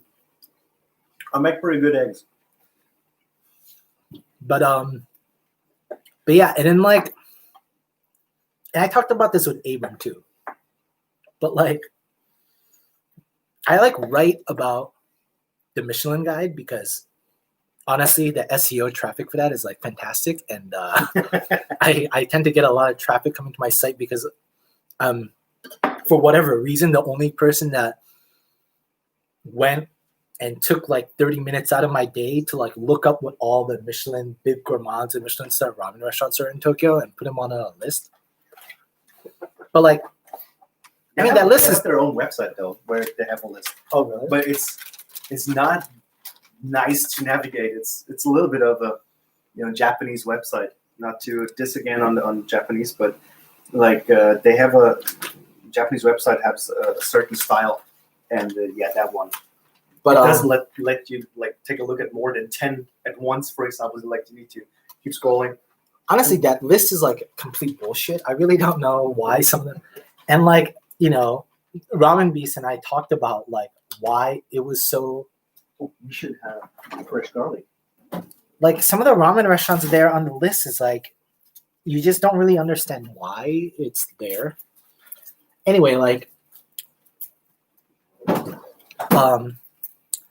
so like how it started was, I think Nakiri was the first, no, Sta was the first one to get a star. And then Sta, from what I've heard, ripped off the menu of the using clams from Konjiki Hotodogisu, which is the other Michelin star. And they got mad, essentially, that Sta got a Michelin star using their recipe, that they relocated from their old place in, I think it was in Hatsudai, to Shinjuku, to like make like this really nice kind of like, I guess like elegant ramen eating style, and then serving their rendition of the clam based ramen, and then that's how they kind of got like, and then that's how they got their star. But them two getting it really spawned a bunch of restaurants that like have that in mind. Like they're not like in the West where they go out and make a restaurant planning on making like a Michelin starred restaurant. But I think Hotodoki's also Hotodoki's definitely they really did. really tried hard for it. Hotodoki's definitely did. But there's like other ramen restaurants that you could really tell that like those recognitions help them. And so they're really trying to like change like the decor and atmosphere of the restaurant and like the menu to please the Michelin Guide tasters' palates. Yeah. And I think that's really kind of frustrating about that list. It's a very one-sided list. Like the only things you can find there are like very refined shio and shoyu ramen, and it's good, of course. I mean, I think none of the shops that are on the list are bad, but it's very one-dimensional. Mm-hmm. And I've been to a bunch of those stores. I actually had once the goal to try all of them in 1 year, and I failed miserably because I keep going randomly to ramen stores instead of with a certain one in mind. Exactly, right? But like some of them, like for example, the best example is in Jiugaoka, Mitsufuji. Mm-hmm. They're like really trying too hard. It's like this super elegant place. Looks more like a, let's say, high-end sushi shop than a ramen store, and it's like it makes it feel weird to go inside and have some ramen there because it just feels like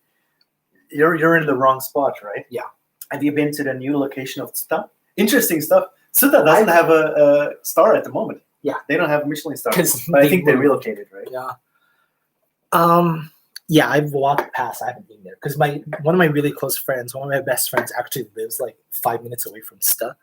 And so when I was going to his house, I like walked by it and I saw it, but I didn't go in because I'm not waiting in that line. It's really not. I mean, I've been there once, and then I tried both of their salmon paita, and their regular like truffle shoyu ramen. I mean, it's not great. Like, it's not like a place I'm going to keep going back to. So The Tabelog over Michelin Guide, I don't know. Tabelog has like a more extensive list if you go for like the top 100 list.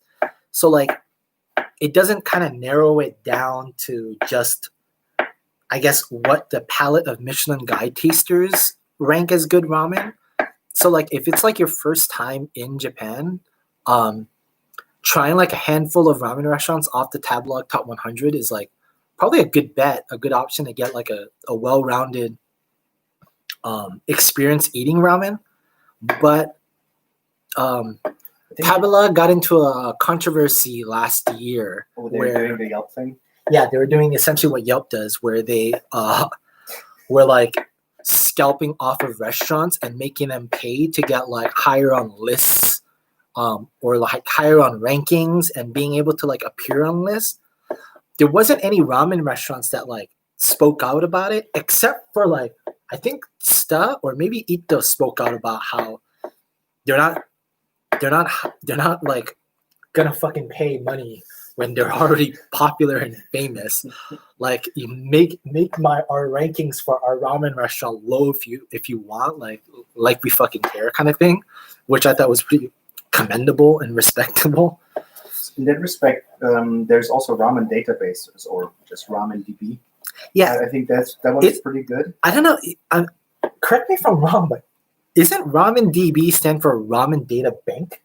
Data bank? I always thought it's database. People always call it ramen database, but I'm pretty sure ramen DB stands for ramen data bank.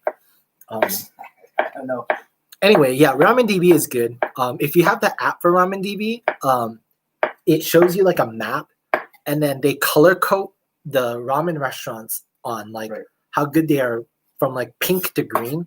Pink being like the best, and then like it moves down to like a orange reddish hue, and then like green to blue. Like if you hit up like the ones that are the pink, those are all like the best ones. It is like it is run by a lot of like, you know, ramen fanatics, which is why like a lot of the ramen restaurants that are highly ranked on there, it's like double soup, because double soup ramen is really popular amongst like ramen otakus in Japan. Jiro, because of the same reason. Yeah.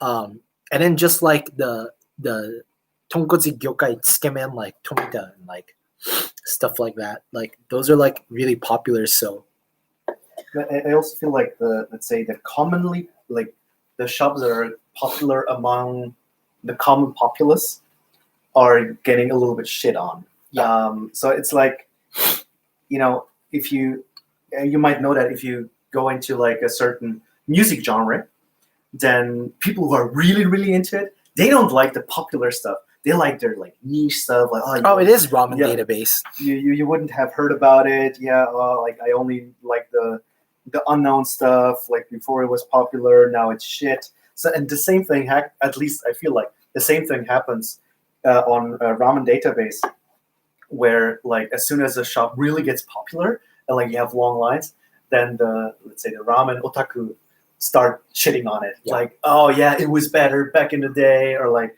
oh, they really, you know, the price, how dare they ask for that much money, how dare they like money, you know. So you need to take it with a grain of salt.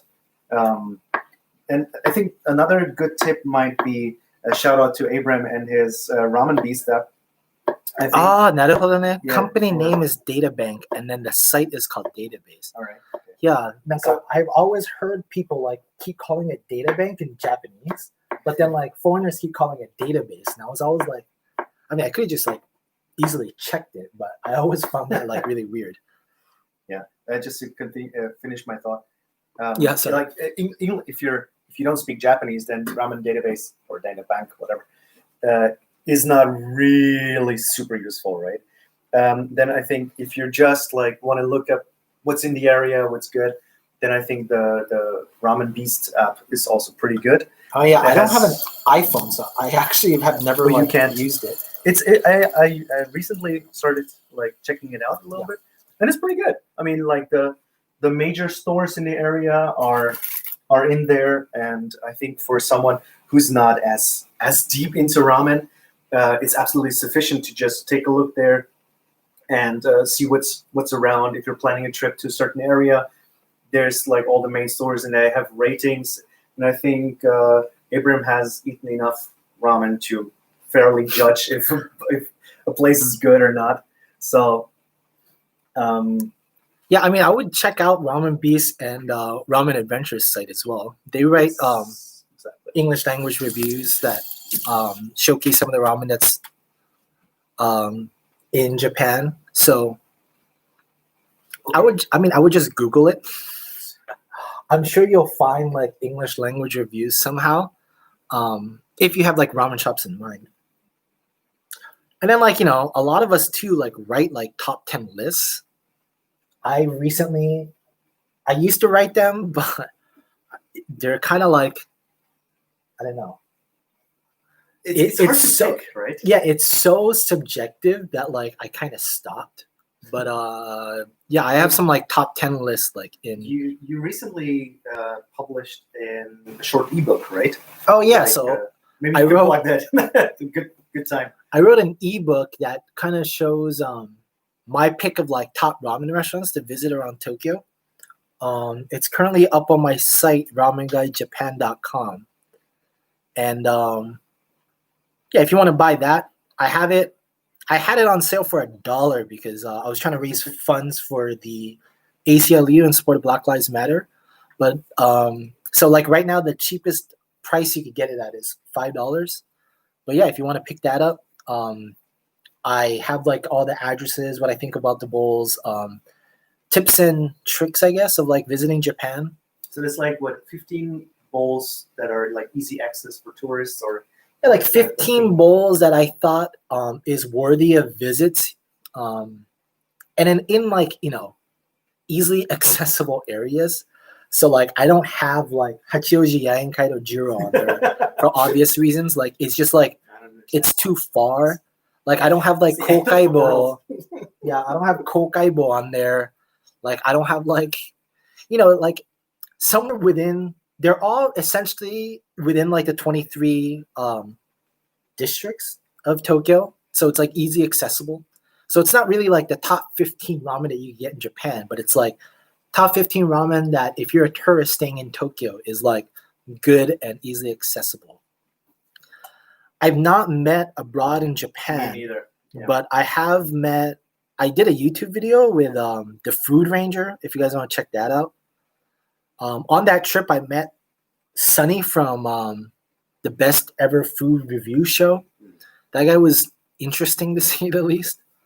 And then on that same trip, I also met only in Japan. Yeah, John Dobb. And then I'm supposed to like meet up with him and grab some ramen and help film for his new YouTube channel. By the way, he has a new YouTube channel because like his old one got like bought out by like some conglomerate or something. No, so, really? Yeah. What happened? I'm not really You sure know? what the entire story is, but like he doesn't own that channel anymore. And then he kind of like didn't want to make videos for that channel anymore, even though they were like paying him to do it. So he What? started his I like didn't know own that. YouTube channel. So like I would check out Only in Japan's new YouTube channel if you want to get like more kind of like Japanese related content. Hopefully we'll film like a ramen video. I'll film a ramen video with him soon. Can you tell us more about Sunny? I mean, the dude is just like I think you said a businessman. like how he appears in the videos as well, right? Kinda. Yeah, I mean, like he does kind of like put up like a personality of like to make it interesting. Obviously, like he's not that like like far out there like he appears on his videos like in real time. But like, I mean, he's really good at what he does. Like he knows exactly what gets viewers. He sold himself really well to go get the the TV show pilot made. That show didn't get picked up, and he's continuing on his YouTube thing. But like, I don't know, it's just like kind of respectable about how he literally started with like nothing, but like he just keeps reinvesting all the money he makes into like content. I mean, I'm pretty sure the only reason why he lives in Vietnam or whatever is because rent is so cheap. And so like he lives in like a nice house, but like rent is like so ridiculously cheap there that But also, it's like because probably you can- cheaper to live there than in America. And he can get his editors and get like all his staff paid Yeah. living wages properly, like comparable to like the States. I mean, he has and like a keep huge the team, right? production. Yeah. You can see in every video, I think there's like 15 people or something like that. I'm paying 15 people on YouTube income outside of the US is impossible. Yeah. Outside of like countries like Vietnam and stuff like that, or if in America would be impossible. You would never be able to like put out as much, right? Although what's his name? Strictly Dumpling, Mike Chen, Mhm. right? I heard that he said that in some of his videos that he edits. I'm not sure if all, but like a lot of it himself, which is commendable. Especially if you think about it, he has like 5 or 10 channels or something like that. Like how much work that is just incredible. I mean, the Food Ranger was like that as well, where he and his wife essentially just filmed and like did everything on their own. But when we collaborated together, me and the Food Ranger, that was when he took like a hiatus, because he took a hiatus, and his first trip back off of hiatus was coming to Japan because YouTube had like a creators summit that he was invited to, that like they essentially paid him to come to Japan. And from there he was like, okay, we're gonna come back and then do like Japan, and then we're gonna like not get burnt out. And then I think the thing that makes a lot of those like YouTubers burn out is the fact that they're editing all their work. It's incredible. Like I would say like for every 10 minutes that I film, I mean, I'm not a fast editor. I'm not professional in any way, but like even realistically, you need a couple of hours for every 10 minutes, right? And if you make like a full video with like, the thumbnail with the description and all that, I mean, it starts from, let's say, if you're really fast, 3-4 hours. But in my case, I'm maybe a little bit slower in general. So it might take like 7-8 hours, right? Yeah. So that's a lot of time to invest in. I mean, it's, if you enjoy it, great. But I got into it because I like ramen, and I like showcasing stuff and showing people like what's here in Japan, like stuff that you cannot easily see where other people are living. Or like people are living, they're not living in Japan. I guess doesn't make a lot of sense. But but like what I didn't get into it for is like sitting in front of a computer editing, right? Yeah. That's the least fun part of it. Even though, like, when it all comes together, you see the result. All right, that's great, right? But it's just such a pain in the ass, and it takes so much time. And especially if you're not doing professionally, then it's your free time. Yeah. Like I could be out there like meeting friends or doing something outside, but instead I'm sitting after work in front of my computer and edit noodles video. Yeah, I mean, that's like kind of essentially what happened with the Food Ranger, where he ended up hiring an editor after that hiatus because he didn't want to get burnt out anymore. That absolutely makes sense. I completely understand.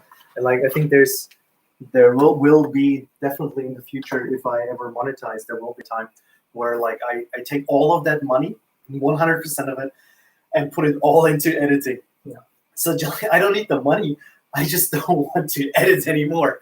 And then it also would like increase my, the frequency that I could upload, because I got like, I don't know, easily like 10, 15 videos like that I got filmed. But like, it's just, where's the time for it?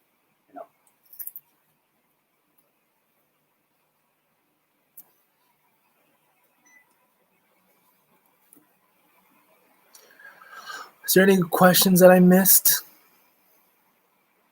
So there's one question from my friend Kevin in Germany that I saw on Instagram. So he I think the question is for you, Cody. Do you think that German-style potato ramen is the future of ramen in general, or where do you see this going? Honestly, if it tastes good, I would eat it. I mean, hell, like I'll try any ramen. Like, if there's a way to make that taste good, I'll definitely try it. I mean, there's got to be a way to make it kind of like a German gnocchi or something. Not German gnocchi, like German potatoes. Make it into like a gnocchi style noodles, and then make that into ramen somehow. I don't know. I'll eat it. I don't think I don't have high hopes for it. So I mean, I'll tell you, it's. I mean, the whole thing was more a joke. Like, okay, how can I, bring make a ridiculous German bowl, and then in the end, it worked surprisingly well. To be honest, like I used the aroma oil from bratwurst sausages, right? It was just very mellow. Like I thought there would be like more like seasoning seeping into it, but it was quite good. And like the whole idea with the infused potato, I'm honestly shocked like that it turned out not shit, right?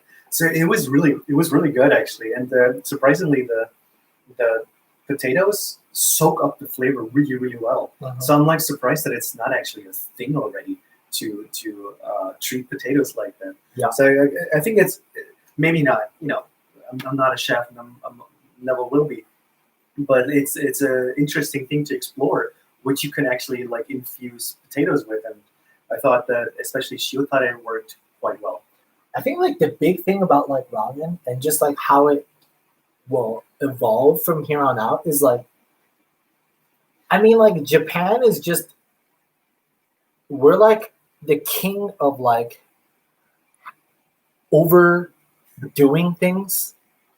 Like we make cherries that cost like $10 for a cherry because of how much dedication they put into making that. And you have like Wagyu beef, like A5 Wagyu, that's just like the level of dedication and detail they put into raising this cattle is just like insane. And like it doesn't even stop there. Like the way Japanese people make potatoes is pretty crazy. Right. Like I think like in Japan, because we have such high quality ingredients, there's no limit to like what you can use in ramen if you use those like high quality ingredients. I think it's just a matter of getting those ingredients into the right ramen chef's hands to make a bowl that I guess You might want to step a little bit here. Like, what can I say? that I guess like will make people enjoy that flavor profile and combination. So I think that's like the big thing, and I think like just like the entire like, I don't know, like one of the ones that's quite popular nowadays is like the Wagyu Mafia Jiro, the Wagyu Jiro, which is like $100 a bowl. I think like where can you get that? It's at their Wagyu Mafia store, I think. But I think like that's gonna be a big thing where like it already started with Stay using like truffles, and then Wagyu Jiro using their A5 Wagyu, I guess, to like make their Jiro. Just like, and then like that, there's like that video that I think Sunny made with like the $100 bowl of ramen. I think like the next step nowadays is seeing how luxurious you could make a bowl that's essentially street food. And I'm not saying like the entire ramen industry is going to change into that, but I think we're going to start seeing more and more stores where you get like these ingredients that are really expensive. So ramen chefs never thought to use it because they didn't think they could sell ramen at that price point, into like using those ingredients, and then that price being trickled down to the customers who are more than willing to pay like $50 for like a mountain full of truffles on their like ramen. What is it? That one, $35 like US dollars, roughly. I think 3,500 yen. Really, at the new one? Yeah. At their old one, it was only like 2,000 yen. No, I think it's around it's more than 3,000. I'm not 100% sure. Don't quote me on this. But 'Cause I think Because it's their around old store 3,000. in, what was it, Sugamo? Is that the one in Sugamo? Or Let's say around 3,000 ish. If it's 25, okay. it was like 25. 2,000 something when I went there. Right. So by the way, we're gonna dump in the noodles. What do you reckon? How many minutes should we go? Probably like 2.5, 3 minutes. 2.5, 3? Those noodles? Oh, we're making like mazisoba. No, we're making the soup, right? We're making the soup, right? Yeah, like 3 minutes, probably. 3 minutes? So I'm thinking, should we just dump all of them in at once? Yeah. And then we can make both bowls at the same time. Especially because those are regular Jiro noodles, so Yeah. it shouldn't be that thick. Well, let's see how that's actually already. I'm not sure if that I makes guess we'll sense. do it one at a time. Yeah. All right. Let's go. Starting the 3 minutes. All right. There's some chopsticks over there. I have like the cooking chopsticks.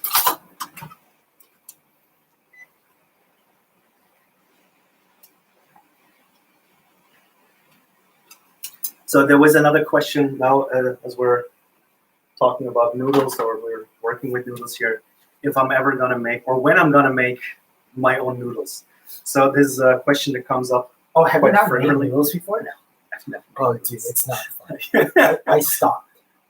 So here you hear it from him. It's not fun to make noodles, right? I don't know why. I mean, it's not fun. I understand why I don't people know. in the West would make them, because like unless you're can get ordering them, right? from Shimamoto Keizo's shop, or like getting like Sun noodles shipped to you or whatever, like how else are you gonna get good noodles to eat ramen in?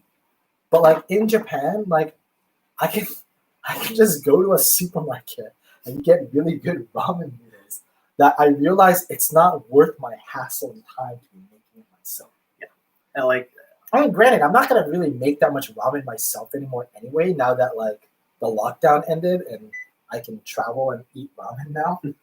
But like, you know, even if I did go back to like making more ramen, like, yeah, making my own noodles is something I probably won't be doing.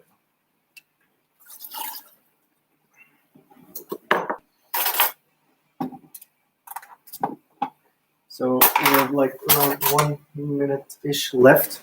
Do you want to do it yourself? Here's the You olive actually oil. want this too, huh? Yes, I did. And what do you want, shio or shoyu? Actually, my shio tare is pretty good. Which one's your shield? Okay. Oh. Shio. Drop a little. Did you go to what's it called? I don't think yet. What is that area of Japan? Tokyo? Kapabashi? Yeah, Kappabashi. Kappabashi to buy this. So they are from Amazon Bashi. Okay, and That's like an interesting like little area too. Kappabashi for like, oh, especially everyone in the Discord, because like they're more the ramen makers and we're just like the ramen eaters. right. But yeah, Kappabashi is like a cool place where you can get Move like away. We gotta quickly just a quick blend. Oh mother.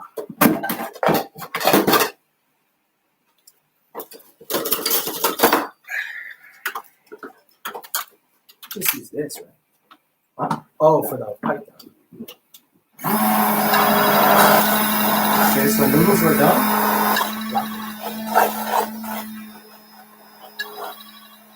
Might wanna.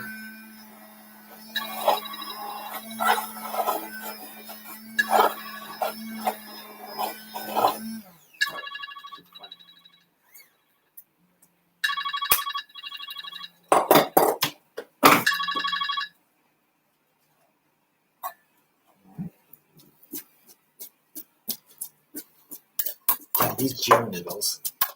I just had Jiro yesterday. So I need. Okay. Jeez, that is. I'm not even gonna lie. The two ramen styles that I'm not like the biggest fan of are Paitan and Hakata tonkotsu ramen, which are like the two like most popular ones in the West.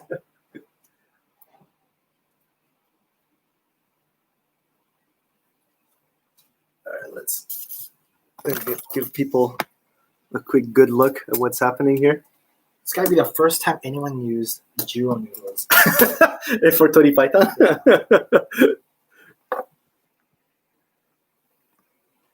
Like it's so thick that and it's so low hydration that it's immediately sucking up all the soup.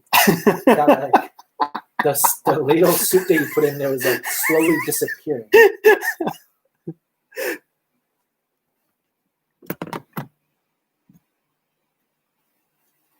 All right, then. There's I no guess point in even trying a noodle fold because Jiro noodles aren't gonna fold.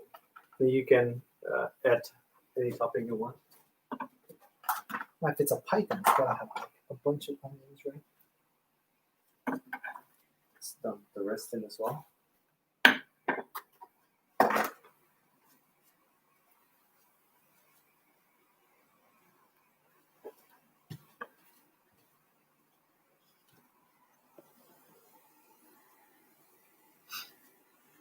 Yo, people who have their eggs before putting it in their bowls, though hooligans, man. Hooligans. Why do you Whole egg gang, whole egg gang. You hear it here. It ruins the soup. You're gonna change the entire dynamic of the soup by cutting your egg in half before you put it in there. Yeah, I never get that as well. I mean, I guess aesthetically it's pleasing and it makes sense, but otherwise, hold on. Oh. There you go. So Spilling soup. opinions and comments on that plating, highly welcome. How should we do it? Here, there. Maybe you could just sit over here and I'll cook in the background. Just hold on. Just sit here over here. I'll bring the. There you go. I think we have a little bit more space here. All right, itadakimasu. And you have here. You got your spoon. Thank you. All right, soup first.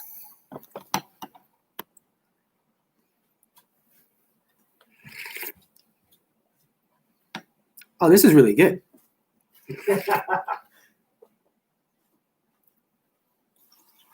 It tastes super creamy. Say what? It tastes super creamy.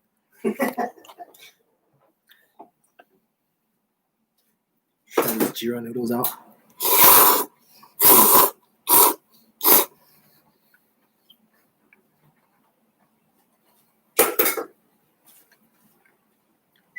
It's actually not bad.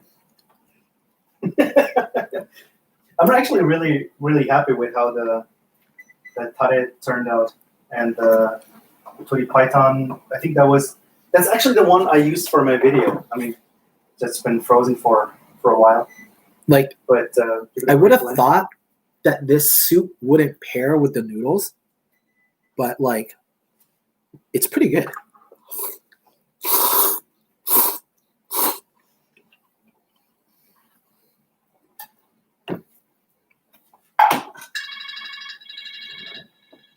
You might want to cook the noodles a bit longer.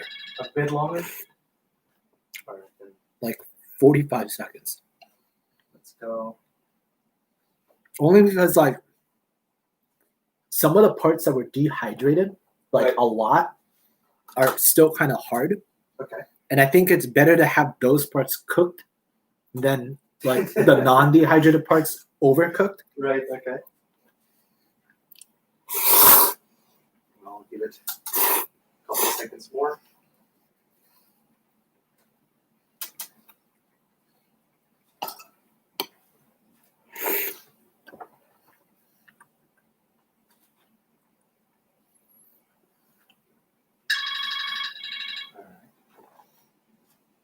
I prefer whole egg over split egg because I just don't think the egg yolk leaking into my soup immediately upon serving is good.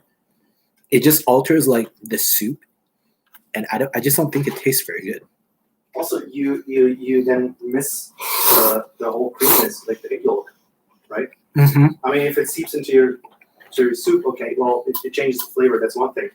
But like, I want to eat egg yolk. I want to eat that, right? Mm-hmm. If it's once it's in a soup, like I can't really taste that anymore. And it's for me, it's all about the creaminess, right?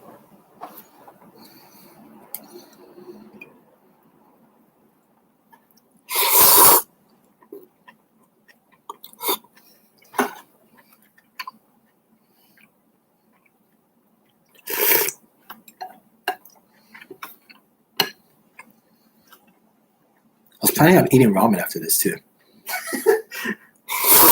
You were going somewhere today, right? Mm-hmm. If people want to stalk you, where are you going? I'm headed to Yamanashi for the weekend, which is like All right. an area known for like wineries. But So here's my bowl. I tried to like mountain it up a little bit. your plating looks way better than mine.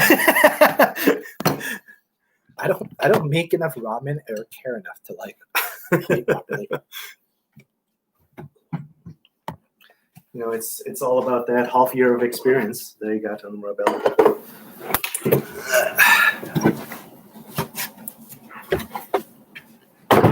But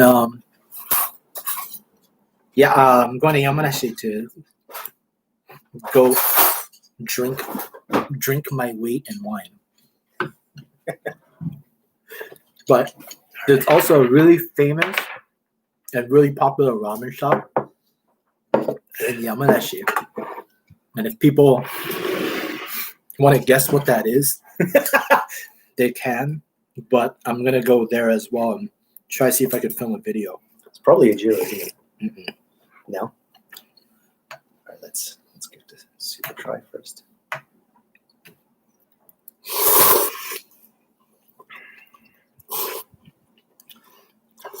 It reminds me a little bit of, what's the place called? There's the Tori Paitan place, quite good one in Ebisu, that I think they did do a similar mix of Tori Paitan and Shio Tare.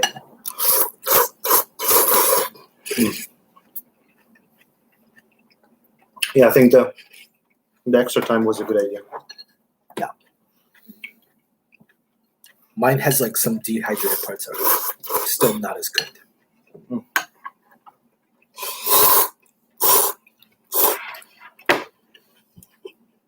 me snatch a quick picture of this.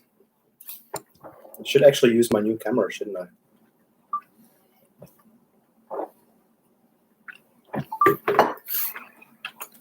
What do I drink in my ramen? I don't know. If I'm at a Jiro, it's either the kuro udon cha or the water. But for the most part, I don't really drink anything outside water. Just water is fine.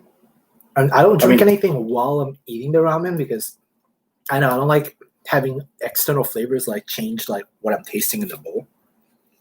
But like with Jiro, I am like finishing pitchers of water because of how like salty it is. So I think the only one where I would like wash it down with a beer would be like EAK. Mm-hmm. So like anyway, I'm not precisely going to an EAK ramen because of the flavor profile, like the complexity of the flavor.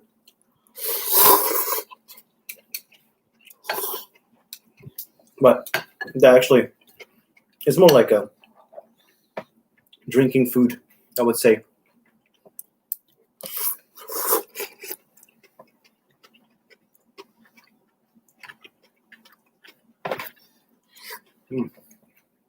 If anything, a cocktail to pair with Jiro is udon hai. It's like a Japanese like oolong tea mixed with shochu.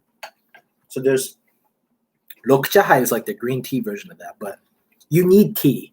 Like if you don't have that, if you don't have tea to help break up like just how shitty and fatty you feel after eating Jiro, like you're not gonna feel very good like as you walk out of the store. I'm not sure, does every Jiro even serve water? Mm-hmm. But I think almost all of them have a vending machine in for front of black oolong tea. them. Exactly. Because I think that's just a good cleanser. Yeah. Palate cleanser. And then not all Jiros have ladles or lenge, soup spoons. So you have to go for the whole bowl Mm-hmm. if you want to drink the soup. But I think drinking the soup is Jiro. Not recommended. I mean, you do maybe like 1 or 2 slurps, and then you're like, okay, that's enough. There's a YouTuber called Roido Gohan, and the dude is like a huge Ieke and ramen Jiro fan. Right. And he gets every single time he goes to a ramen Jiro, he gets zen mashi, which is like extra servings of everything. And he polishes down all the way to the soup. And it's just like, dude, you're gonna die. Like, you do that like twice a week, you're gonna die.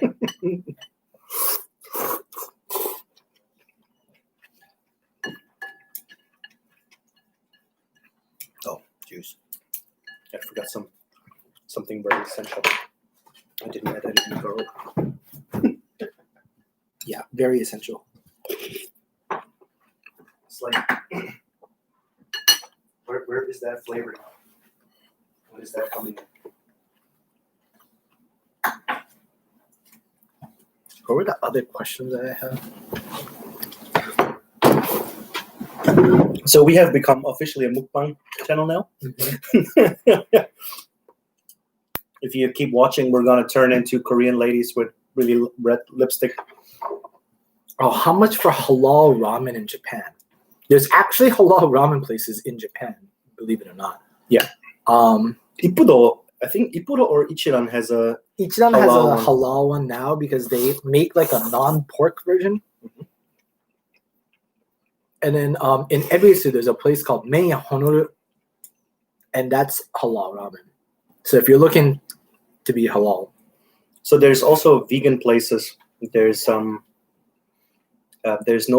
Tokyo Noodle stand in Harajuku that does coconut based. I'm not sure if it's a ramen or I think coconut miso. mm-hmm. And then there's Tea's Tantan. Mm-hmm. That's quite famous for vegan ramen. Yeah, vegan. So vegan will be halal And then there's I'm not sure if they need also to get some certifications beyond that. there's also Soranoiro, that's a vegetarian ramen. And I think there's like a vegetarian ramen at like Afuri now. Oh yeah. So if you're vegetarian too, I mean, I honestly don't understand why you'd want to eat ramen, high quality ramen, if you're vegetarian, because you're not going to get any. But like if you're vegetarian and you want to try ramen, there are vegetarian options. But there's also talking about halal. There's also Matador, which does beef broth. Mm-hmm. But like I think nobody can promise you that there's not any pork anywhere. Yeah. What is one ramen topping you think isn't included today but should be? I think raw chili peppers is like super underrated.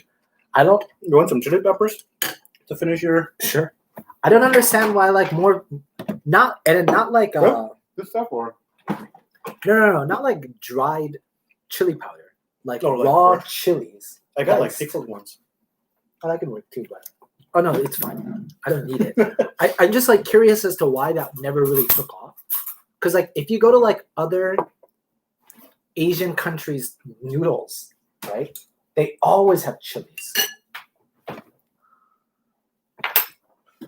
And I never understood why like Japan never like got into the raw chili Like slash pickled You chili mean like fresh chilies, fresh peppers, Yeah. right? instead of like like ichimi and like dried chili powder, which is like what kikambo and like mokotamen uses. It's weird though. Like the stuff grows really well here. Mm-hmm. And it's supposed to be like really spicy as well.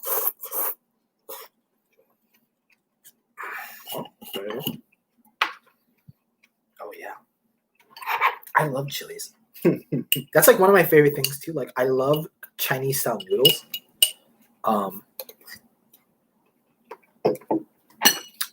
So like I love chilies.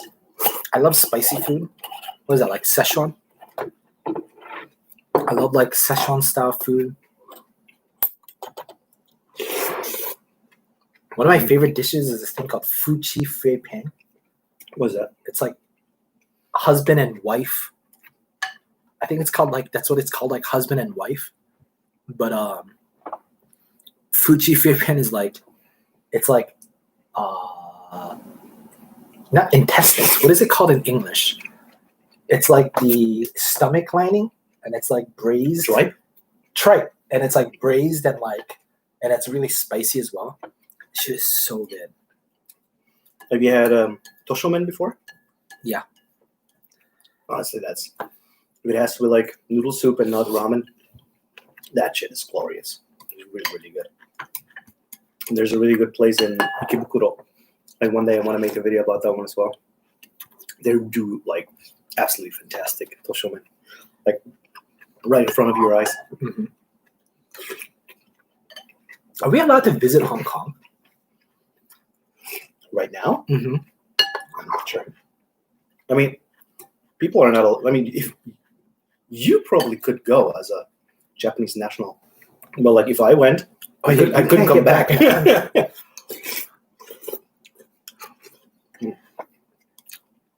So, as you might know, COVID-19 is also a thing here in Japan, and for a couple of months, some places closed. Some places didn't, but I think almost all shops at least suffered in some way. And I think now we're seeing the first wave of places actually closing, like realizing that their customer base has shrunk to a level that's not sustainable.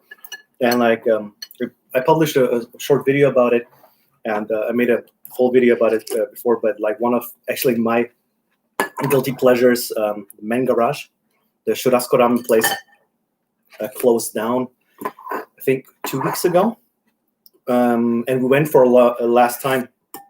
But essentially, I think it's starting to happen around us as well.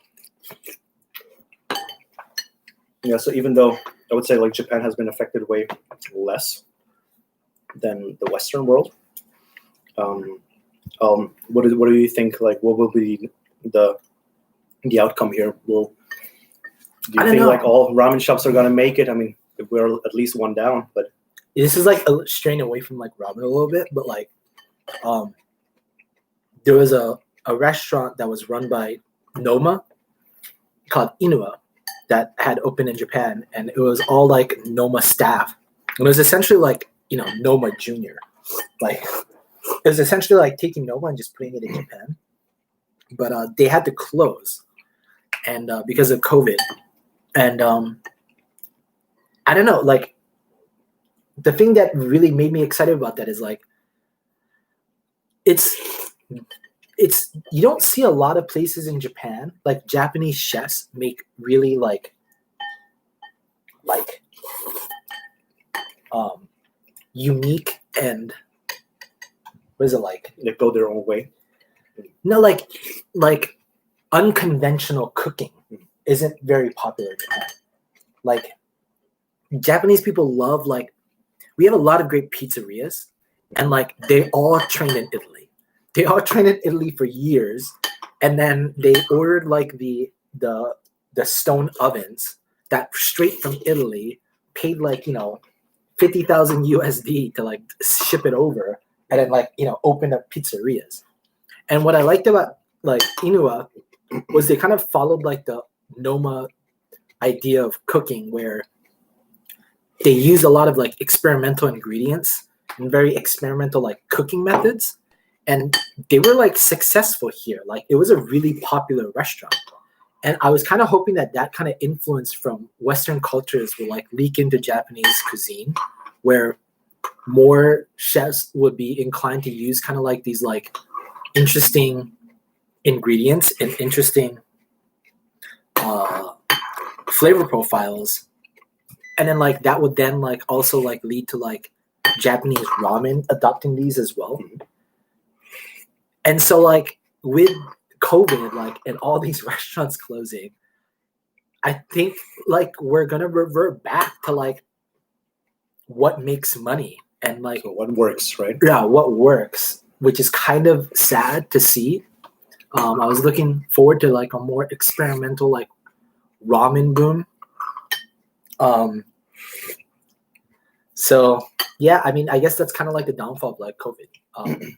I think for people who are more like the old school, like more traditionalist ramen enthusiast, will probably be quite happy that like you're gonna just see a lot more ramen restaurants that like serve like high quality ramen that has been loved for years. But it's kind of like it's a little bit sad that like I feel like the growth of the ramen industry got stunted a little bit. But yeah, we'll see how that goes. I mean, I'm sure it's like affecting everywhere in the world.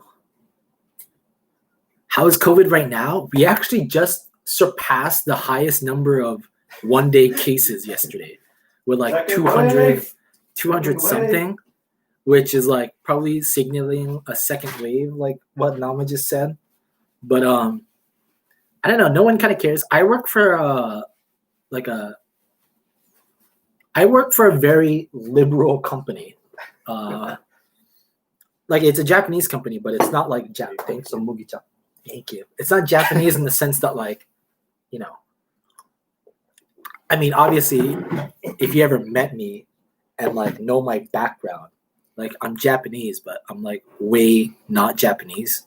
Like I grew up in the States for a while. Like I speak English fluently, so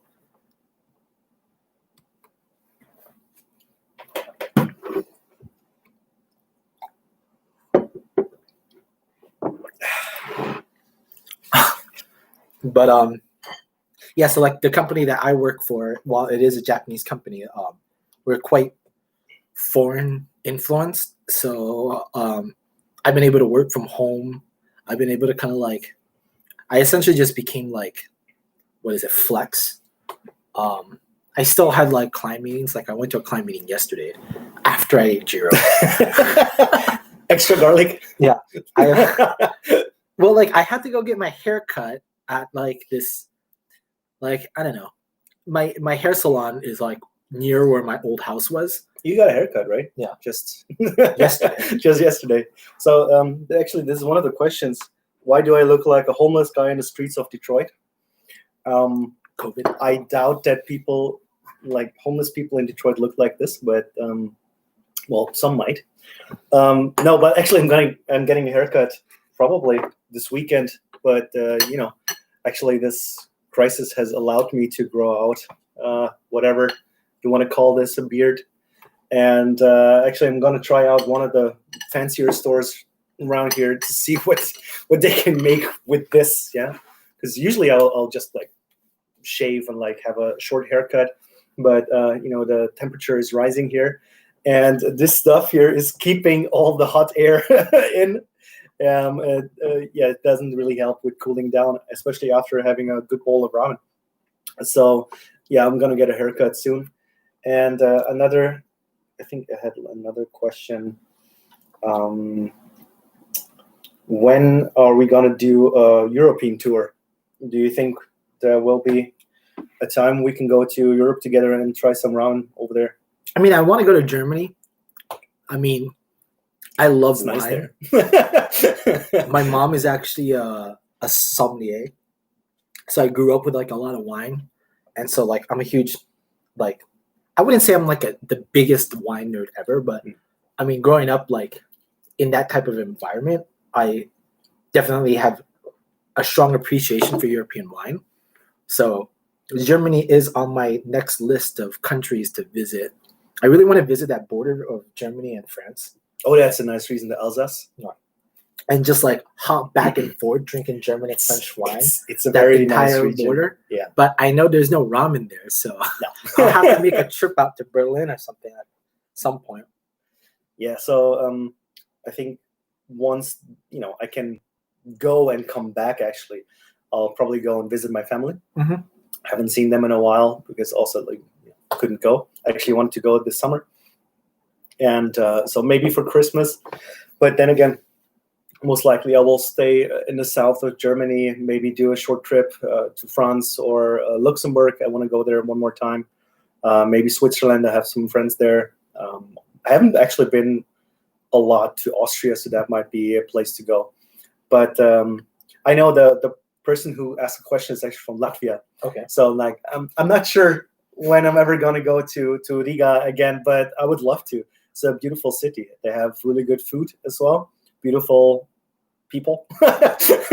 So I hear. Yeah, and but honestly speaking, I mean, in this situation, nobody knows, and until the borders open up here, I'm not going anywhere. That's true. I mean, that's just fact, and that's what we have to live with in these current times. I mean, I think we're on a very, very lucky end of the spectrum here. I think we're least affected, not worldwide, but definitely on the top percentages. I'm not even gonna lie. When I first heard about this, like Corona, that was back in like January, February, and then like the information at that time was really like sparse. I didn't really think too much of it. And then like as time went by and then it became known as like, what is it in the States, the boomer remover? I was just like, oh man, Japan's gonna get hit.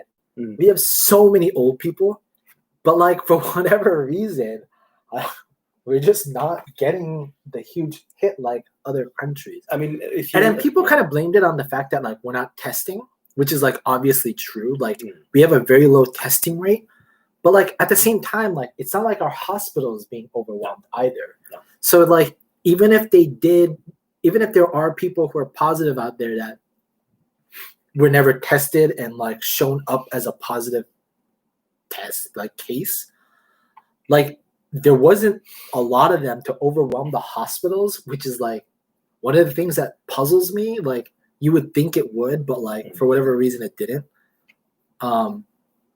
So yeah, I don't really know how it's gonna be in Japan. I feel like more cases will start rising within the next like couple weeks or so. But so I think from my perspective, I think we talked about this many times by now, but it really boils down to, I think, the ability to wear a mask. I mean, if you walk outside or you look outside, you basically see 99% of people are wearing masks. Right? Yeah. And then once they did the shutdown or like the state of emergency here, a lot of those places where you would naturally be without a mask, like bars, clubs, and whatnot, they shut down, right? Mm-hmm. So they were closed for that time. Even pachinko parlors closed down. So a lot of the places where you would be without a mask were shut down. People are wearing masks outside in the supermarkets and so on. Numbers go down, magically, right? And then they thought it was a good idea at like having 10 to 20 cases a day to open up everything again.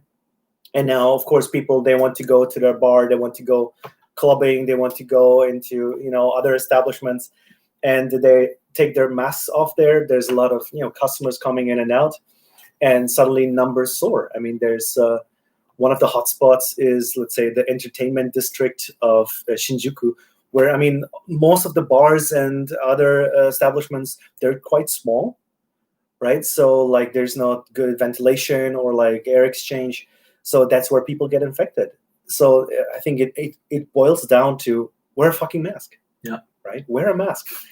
And I think that's all that can be said about it. And I mean, even yesterday at the Jiro, the chef and the employee both had the really intense, like plastic face shield guard. Right. I was like, I mean, I appreciate it, but it just goes to show that like, especially like here in Japan, like they really take that seriously. Okay, I think we've been going on for like 2.5 hours now. Mm-hmm. So the final thing is to give a rating for today's bowl. This is honestly better than any of the ramen that I personally made. So in terms of like home cooked ramen, I would probably give this like a solid 8.5, 9. Thank you very much. Yeah, I Uh-huh. appreciate it. Yeah, I think this turned out much better than I expected. I think I got a good point with the creaminess, and the shio tare is just really, really good. I mean, I loaded it with umami, to be honest. Yeah, I'm very happy how it turned out. It might not pair super well with Jiro noodles, though. I think that there might be other noodles that pair better. I think the chashu can be definitely improved. My eggs are pretty good, I would say.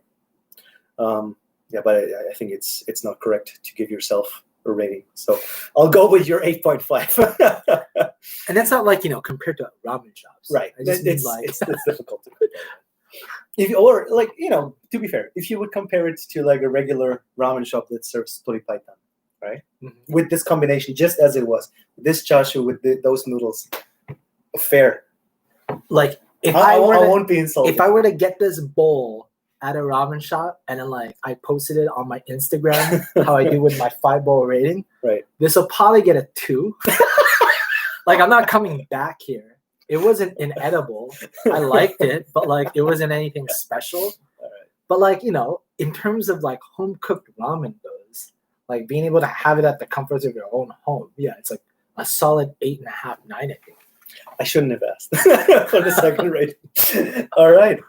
And I think that concludes. Do you have like any other questions left? I think that those were all the questions that we got.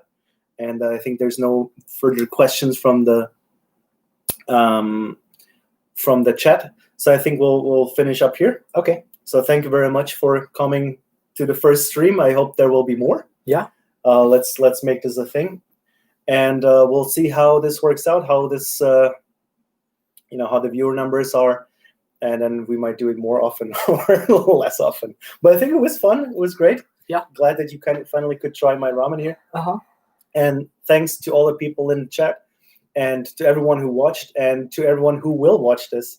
Yeah, if you like this one, of course, as always, give it a like.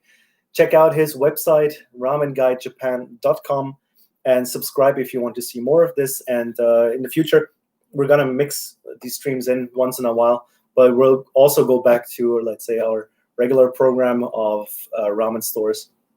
And that's all for today. And yeah, thanks for watching. I'll see you in the next one. Can you click that button? All right.